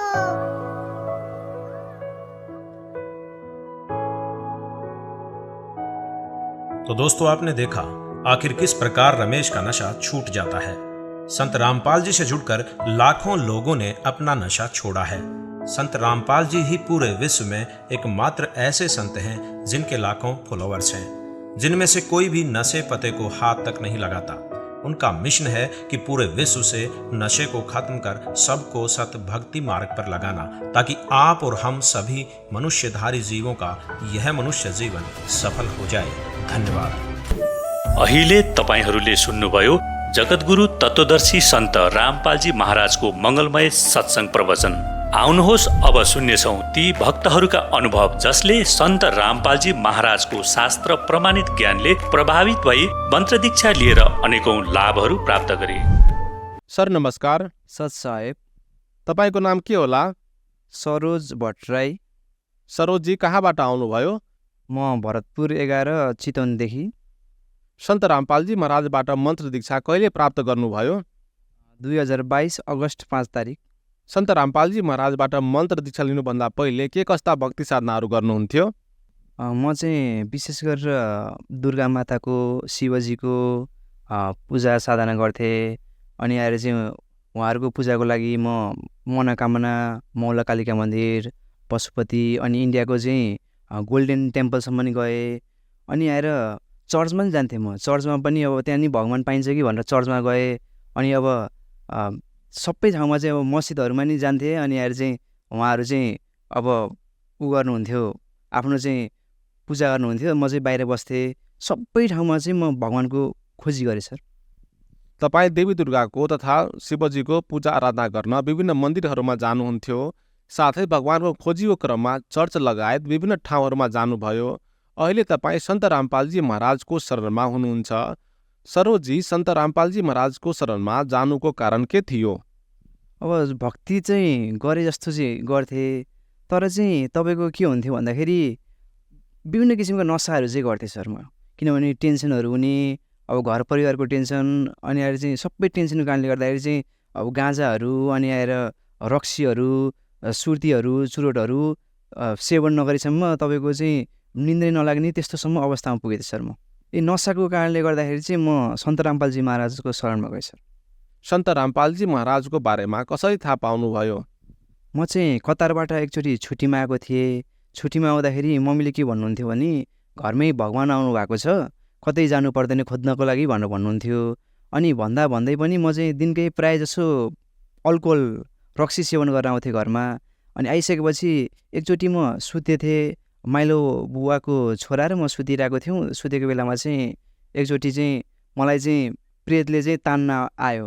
तान्न आउँदाखेरि चाहिँ म खाटबाट झरेर भुइँमा खसेँ। झुल च्यातेर भुइँमा खसिसकेपछि अब मलाई चाहिँ भुत चढ्यो, यताउति भनेर चाहिँ अब हातेर पनि जानु पर्यो भनेर भन्दाखेरि मम्मीले चाहिँ अनि घरमा चाहिँ भगवान् आउनुभएको छ, कतै खोज्न जानु पर्दैन भनेर भन्नुभयो। अनि भन्दाखेरि मैले पत्ताइनँ। अनि मम्मीले चाहिँ अन्नदेवको आरती लगाउनुहुन्थ्यो। दिनकै मैले रक्सी पिएर आउँदाखेरि चाहिँ अनि मलाई चाहिँ मम्मीको गुरुजीले किन दिनकै चाहिँ यसरी चाहिँ गिजाइरहनु भएको छ, मेरै बारेमा कुरा काटिरहनु भएको छ भनेर चाहिँ म चाहिँ दङ्ग पर्थेँ। अनि म एकचोटि फर्किने बेलामा अनि मम्मीले ज्ञानगङ्गा, जिउने मार्ग, गीता तिम्रो ज्ञान अमृत 3टा बुक दिएर पठाउनु भयो। अनि पठाउँदाखेरि के चाहिँ रहेछ भनेर म 3 महिनापछि चाहिँ त्यो बुक पल्टाएर हेर्न थालेँ। पल्टाएर हेर्दै जाँदाखेरि चाहिँ जति पढ्यो त्यति चाहिँ एकदम चाहिँ सुन्दै नसुनेको त्यहाँ चाहिँ एन्सरहरू चाहिँ मैले पाएँ। तपाईँको त्यहाँ चाहिँ यस्तो कुराहरू लेखेको रहेछ, जति पनि मेरो चाहिँ होल लाइफमा चाहिँ डाउटहरू थियो, सबै डाउटको चाहिँ एन्सरहरू चाहिँ खुलाएर चाहिँ त्यहाँ लेखिदिएको रहेछ। भगवान् कसरी पाइन्छ, भगवान् पाउनको लागि चाहिँ कस्तो खालको भक्ति गर्नुपर्छ, कस्तो खालको साधना गर्ने चाहिँ भगवान् पाइन्छ भनेर सम्पूर्ण कुराहरूको चाहिँ यथार्थ कुराहरू चाहिँ त्यहाँ लेखिएको रहेछ। अनि लेखिसकेपछि त्यहाँ चाहिँ कस्तो कुराहरू लेखेको रहेछ भने वेदको कुराहरू, अनि श्रीमद् भागवत गीताको कुराहरू, सम्पूर्ण विश्वमा जति पनि धर्महरू छ सबै धर्महरूको बारेमा चाहिँ यथार्थ रूपमा खुलाएर लेखेको रहेछ। अनि त्यो पढिसकेपछि चाहिँ अनि मैले चाहिँ अब विभिन्न किसिमको नसा सेवन गर्दै पढ्थेँ। अनि अब कसरी चाहिँ यो चाहिँ छुटाउने भनेर चाहिँ म एउटा एकातिरबाट चाहिँ छुटाउनु नि मन लाग्थ्यो, एकातिरबाट चाहिँ त्यो किताबमा लेखेको कुराहरू देखेर झस्किने पनि गर्थेँ म। झस्किने गर्दाखेरि त्यो जिउने मार्ग पढिसकेपछि 3 महिना लगाएर 3टा किताब पढेँ। किताब पढिसकेपछि जिउने मार्ग पढिसकेपछि मेरो आँखाबाट तरर आँसु झऱ्यो। जति पनि गलत कामहरू गर्थेँ मैले, नसा सेवनहरू गर्थेँ, गाँजा, भाङ, जति पनि भ्याटहरू, विभिन्न किसिमका चाहिँ यो नसालु पदार्थहरू, सबै नसालु पदार्थहरू सेवन गर्थेँ। सन्त रामपालजी महाराजजीको अनुयायीहरूले चाहिँ उहाँ चाहिँ त्यहाँ पुस्तकमा लेखिएको रहेछ उहाँहरूको चाहिँ कथाहरू। त्यो कथा लेख्दाखेरि चाहिँ जति पनि मैले गलत काम गर्थेँ, जति पनि गलत कुराहरू म खान्थेँ, सबैको बारेमा चाहिँ त्यहाँ लेखिएको रहेछ। त्यो पढिसक्दाखेरि मेरो आँखाबाट तरर आँसु आयो। म चाहिँ एकचोटि चाहिँ भगवान् खोज्नै जानुपर्छ भनेर चाहिँ अनि म चाहिँ भगवान्को खोजीमा चाहिँ अनि आएर चाहिँ त्यहाँ चाहिँ कन्ट्याक्टहरू गरेँ। सन्त रामपालजी महाराजजीको शिष्यहरूसँग चाहिँ कन्ट्याक्ट गरेर सम्पर्क गरेर चाहिँ नाम दीक्षा लिएँ। हजुर। सन्त रामपालजी महाराजबाट मन्त्र दीक्षा लिनुभन्दा पहिले तपाईँ विभिन्न प्रकारका नशा तथा कुलतमा फस्नु भएको थियो भन्नुहुन्छ। सन्त रामपालजी महाराजबाट मन्त्र दीक्षा लिएपछि के तपाईँ नशा तथा कुलतबाट मुक्त हुनुभयो? सम्पूर्ण कुलतहरूबाट चाहिँ म चाहिँ अब प्रायःजसो अल्कोहलहरू युज गर्थेँ, अनि गाँजाहरू, अनि विभिन्न किसिमका नसलहरू सबैबाट चाहिँ म चाहिँ एकदम मुक्ति म छुटकेरा पाएँ। म क्षणभरमा चाहिँ सन्त रामपालजी महाराजजीले जुन मन्त्र दीक्षा दिनुभयो त्यो दीक्षाको चाहिँ शक्तिको कारणले गर्दाखेरि मेरो सम्पूर्ण चाहिँ कुलतहरू नशाहरू क्षणभरमै छुटेर गयो सर। सन्त रामपालजी महाराजबाट मन्त्र दीक्षा लिँदा उहाँले तपाईँलाई नशाबाट मुक्त गराउनका लागि कुनै औषधि वा जडीबुटी दिनुभएको थियो? उहाँले केही बुटी पनि दिनु भएन। अब यहाँ चाहिँ वेदहरूको अनुसारको चाहिँ भगवान्को चाहिँ भक्ति गर्नुपर्छ भनेर मन्त्र दिनुभएको थियो। त्यही मन्त्र दीक्षाको कारणले गर्दा सन्त रामपालजी महाराजजीको दयाले चाहिँ सम्पूर्ण चाहिँ मेरो नशाहरू छुटेर गयो सर। सन्त रामपालजी महाराजबाट मन्त्र दीक्षा लिएपछि तपाईँलाई अरू के कस्ता लाभहरू भए? सन्त रामपालजी महाराजजीको सत्सङ्ग सुन्नको लागि कतारको सन्नैयामा गएको। सन्नैयाबाट फर्केर आउने बेलामा रातिको लगभग 9 बजिसकेको थियो। 9 बजिसकेको थियो। अल्खोरको लुलुको पछाडिपट्टि म गाडी कुरेर बसिरहेको थिएँ। त्यहाँ चाहिँ एउटा पनि गाडी पाइनँ मैले। हे परमात्मा, अब कसरी चाहिँ म ड्युटीमा जाने होला, भोलि चाहिँ म बिहान ड्युटीमा जान छ भनेर गाडी कुरेर बसिरहेको थिएँ। गाडी पाइनँ। अनि परमात्मा, हे परमात्मा सन्त रामपालजी महाराज के गर्ने होला भनेर चाहिँ म मन्त्र जाप्न थालेँ। मालिकको दयाले मन्त्र जाप्न थालेँ। मन्त्र जाप्दै जाँदाखेरि चाहिँ त्यहीँ सँगै काम गर्ने चाहिँ साथीहरू चाहिँ त्यो लुलुकोबाट चाहिँ निस्किनु भयो। निस्किसकेपछि चाहिँ हे परमात्मा तपाईँले दया गर्नुभयो भनेर चाहिँ भनिसकेपछि अनि गाडीमा चाहिँ अब उहाँले भन्नुभयो, मैले सोधेँ सिट छ कि छैन गाडीमा भनेर सोधेँ। उहाँहरूले भन्नुभयो सिट चाहिँ छैन होला, हामी चाहिँ सबै बराबर आएको भनेर भन्नुभयो, तर पनि एकछिन कुर्नु भनेर भन्नुभयो। अनि कुरेर बस्दाखेरि चाहिँ एकजना चाहिँ अर्कै गाडीमा जानुभयो भनेर भन्नुभयो। भनिसकेपछि हे परमात्मा तपाईँले मलाई दया गर्नुभयो भनेर चाहिँ अनि सन्त रामपालजी महाराजजीको दयाले त्यो गाडीमा म चाहिँ रसला फाँडभित्र आफ्नो चाहिँ काम गर्ने ठाउँमा गएँ सर। एकचोटि चाहिँ अब नाम दीक्षा लिनुभन्दा पहिल्यै अल्कोहल युज गरेर अब केही मान्छेहरूले चाहिँ मलाई थुनेर कोठामा राखेको थिए। अब चाहिँ बढी चाहिँ हल्ला गर्यो भनेर, अनि हल्ला गरेर भनेर राख्दाखेरि चाहिँ म चाहिँ माथिबाट घरको माथिबाट म हामफाले झ्यालबाट हामफालेर भाग्न खोज्दाखेरि मेरो खुट्टा चाहिँ सुन्नियो। मान्छेहरूले के सोचेको थियो भन्दाखेरि अब उसको चाहिँ कि टाउको फुट्यो कि चाहिँ दुईवटा खुट्टा भाँचियो भनेर सोचेको थियो। मम्मीले चाहिँ सन्त रामपालजी महाराजजीको भक्ति गर्नुहुन्थ्यो। त्यही भक्तिको शक्तिको कारणले गर्दाखेरि चाहिँ मलाई चाहिँ केही पनि भएन। सानो एउटा चाहिँ खुट्टामा चाहिँ सुन्नियो मात्रै। त्यसपछि चाहिँ 1-2 दिनपछि आफै ठिक भएर गयो सर। अनि अघिल्लो दिनमा चाहिँ सत्सङ्गमा सन्त रामपालजी महाराजजीको सत्सङ्गमा जाने बेलामा एकजना भजीले के भन्नुभएको थियो भने तपाईँ चाहिँ कामसाम केही गर्नु हुँदैन, त्यत्तिकै चाहिँ पुस्तक सेवा गरेर हिँडिरहनु भएको छ, कसरी तपाईँलाई खाना लाउन पुग्छ, कसरी पुग्छ, तपाईँलाई परिवार कसरी पाल्नुहुन्छ भनेर उहाँले भन्नुभएको थियो। त्यसैको चाहिँ भोलिपल्ट देवघाटमा पुस्तक सेवा भएको थियो। त्यही भएको बेलामा चाहिँ अनि मैले उहाँलाई के भने उक्त बेलामा सन्त रामपालजी महाराजले सबै चाहिँ दया गर्नुहुन्छ, सन्त रामपालजी महाराजको शरणमा छु, मलाई केही पनि हुँदैन भनेर भनिसकेपछि देवघाटमा पुस्तक सेवा गर्ने बेलामा अनि मलाई अचानक म्यासेज आयो। 14,065 र 1000को चाहिँ म्यासेज आयो। अनि मैले चाहिँ भने हे परमात्मा तपाईँले नि दया गर्नुभयो हे सन्त रामपालजी महाराज भनेर चाहिँ अनि मैले भने। अनि मम्मीहरूलाई सोधेँ तपाईँहरूले चाहिँ हालिदिनु भएको थियो र भनेर भनेको। उहाँहरूले चाहिँ मैले हाल्छैन भनेर भन्नुभयो। त्यसरी चाहिँ एकदम चाहिँ कसैलाई नभएको लाभ चाहिँ सन्त रामपालजी महाराजजीको दयाले भएको छ मलाई। अनि आएर चाहिँ मलाई पहिला हर्ष हुन्थ्यो, दाँतबाट चाहिँ रगत बग्ने, अनि दाँत मान्जनलाई चाहिँ गिजाहरू सुन्निने, विभिन्न किसिमका चाहिँ समस्याहरू थियो। तर सन्त रामपालजी महाराजजीको नाम दीक्षा लिइसकेपछि सबै चाहिँ यो अहिले चाहिँ जे पनि खान सक्छु मैले, केही पनि चाहिँ रगत नाम भनेको केही पनि आएको छैन। कुनै पनि औषधिहरू केही पनि खानु परेन। सन्त रामपालजी महाराजजीको मन्त्र दीक्षा लिइसकेपछि सन्त रामपालजी महाराजजीको दयाले सबै अहिले चाहिँ ठिक भएको छ सर। अनि मेरो अर्को लाभ चाहिँ सन्त रामपालजी महाराजजीले चाहिँ एक दिन चाहिँ म सुतेको थिएँ, रातिको लगभग 11 बजेको थियो। 11 बजेको बेलामा सन्त रामपालजी महाराजजी आउनुभयो। सन्त रामपालजी महाराजजी आइसकेपछि उहाँले भन्नुभयो बेटा उठो भनेर भन्नुभयो। अनि भनिसकेपछि म को आएछ भनेर हेरेँ, अनि फेरि बेटा उठो भनेर भन्नुभयो। यसो हेर्दाखेरि सन्त रामपालजी महाराजजी चाहिँ आउनु भएको रहेछ, सेतो लुगा लाएर आउनु भएको थियो। अनि आइसकेपछि उहाँले भन्नुभयो बेटा दण्डवत प्रणाम करो भनेर भन्नुभयो। अनि मैले भने गुरुजी आपको देने के लिए मेरे पास कुछ भी नहीं है, मैं कैसे आपको दण्डवत प्रणाम कर सकता हूँ भनेर भने। भनिसकेपछि गुरुजीले भन्नुभयो सन्त रामपालजी महाराजजीले बेटा मेरे को कुछ नहीं चाहिए, बस खाली दण्डवत प्रणाम करो भनेर भन्दाखेरि अनि दण्डवत प्रणाम गरिसकेपछि उहाँले मेरो शिरमा हात राखिदिनु भयो। हात राखिदिएर के भन्नुभयो भने बेटा अच्छा से भक्ति कर रहे हो, यसै भक्ति करते जाओ भन्दाखेरि अनि आएर चाहिँ हातमा मेरो शिरमा हात राखिदिइसकेपछि शरीर यस्तो पसिना आयो, शरीरबाट पसिना आइसकेपछि जुन करोडौँ प्रकाशहरू थियो मेरो शरीरमा चाहिँ त्यस्तो प्रकाशहरू चाहिँ गए जस्तो चाहिँ भयो सन्त रामपालजी महाराजजीको हातबाट। अनि त्यस्तो गइसकेपछि चाहिँ मेरो शरीरबाट चिटिटिट पसिना आउन थाल्यो। पसिना आइसकेपछि मेरो शरीर चाहिँ कपास जस्तो हुन थाल्यो, हलुका हुन थाल्यो। हलुका भइसकेपछि म अनि सुतिसकेपछि अनि बिहान मैले सपना देखेछु क्या जस्तो लाग्यो। अनि मेरो छेउको खाटमा चाहिँ नारायण खड्का भन्ने सुत्नुहुन्थ्यो सुनसरीको। अनि उहाँले भन्नुभयो भाइ तिमी राति किन उठेर भैमा सर्लक्क सुतेर चाहिँ फेरि अनि उठेर फेरि सुत्यौ, किन सुतेको भनेर भन्नुभयो। अनि मैले भने मेरो सन्त रामपालजी महाराज गुरुजी आउनु भएको थियो, उहाँलाई मैले चाहिँ दण्डवत प्रणाम गरेर सुतेको, अनि त्यही भएर चाहिँ तपाईँले देख्नु होला दाइ भनेर भने। भनिसकेपछि उहाँले चाहिँ मलाई चाहिँ आशीर्वाद दिएर जानुभएको छ भनेर भने। अनि आएर चाहिँ त्यसपछि म चाहिँ सपना देखेँ जस्तो लाग्थ्यो, तर चाहिँ उहाँले भनिसकेपछि यो कुरा चाहिँ साँच्चैको रहेछ भनेर चाहिँ मैले थाहा पाएँ सर। अनि मम्मीलाई चाहिँ पायल्स थियो, अनि शरीरभित्र ट्युमर भएको थियो। अनि यो नारायणी सामुदायिक भरतपुरको नारायणी सामुदायिक हस्पिटलमा त्यहाँ भर्ना हुनुभयो।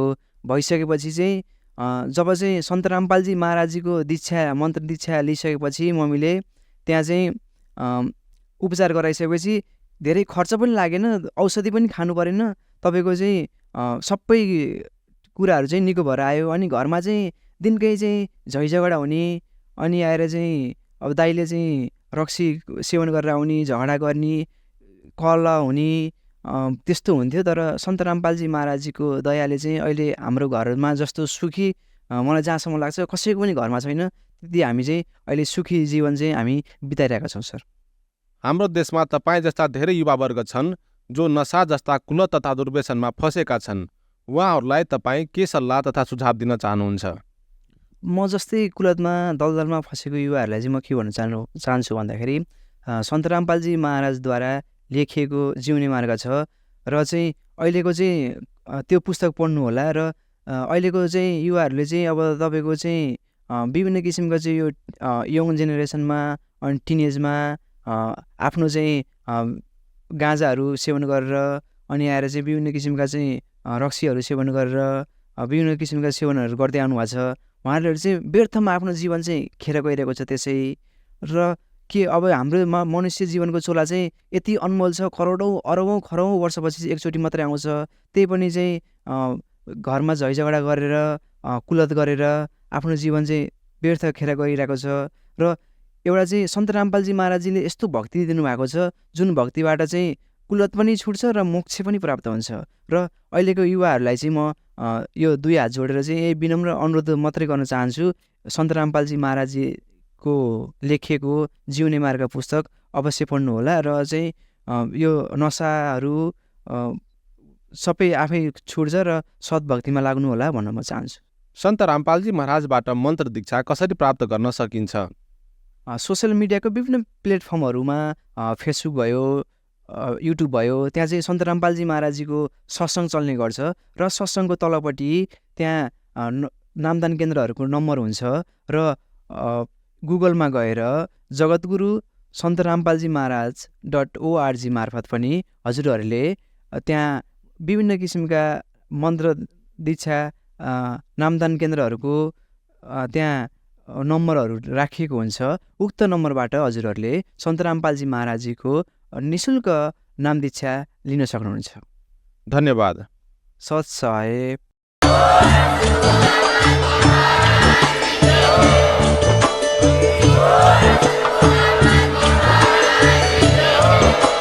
तपाईं सुन्दै हुनुहुन्थ्यो जगद्गुरु तत्वदर्शी सन्त रामपालजी महाराजजीको मङ्गल प्रवचन। अधिक जानकारीका लागि भिजिट गर्नुहोस् हाम्रो वेबसाइट www.jagadgururampalji.org।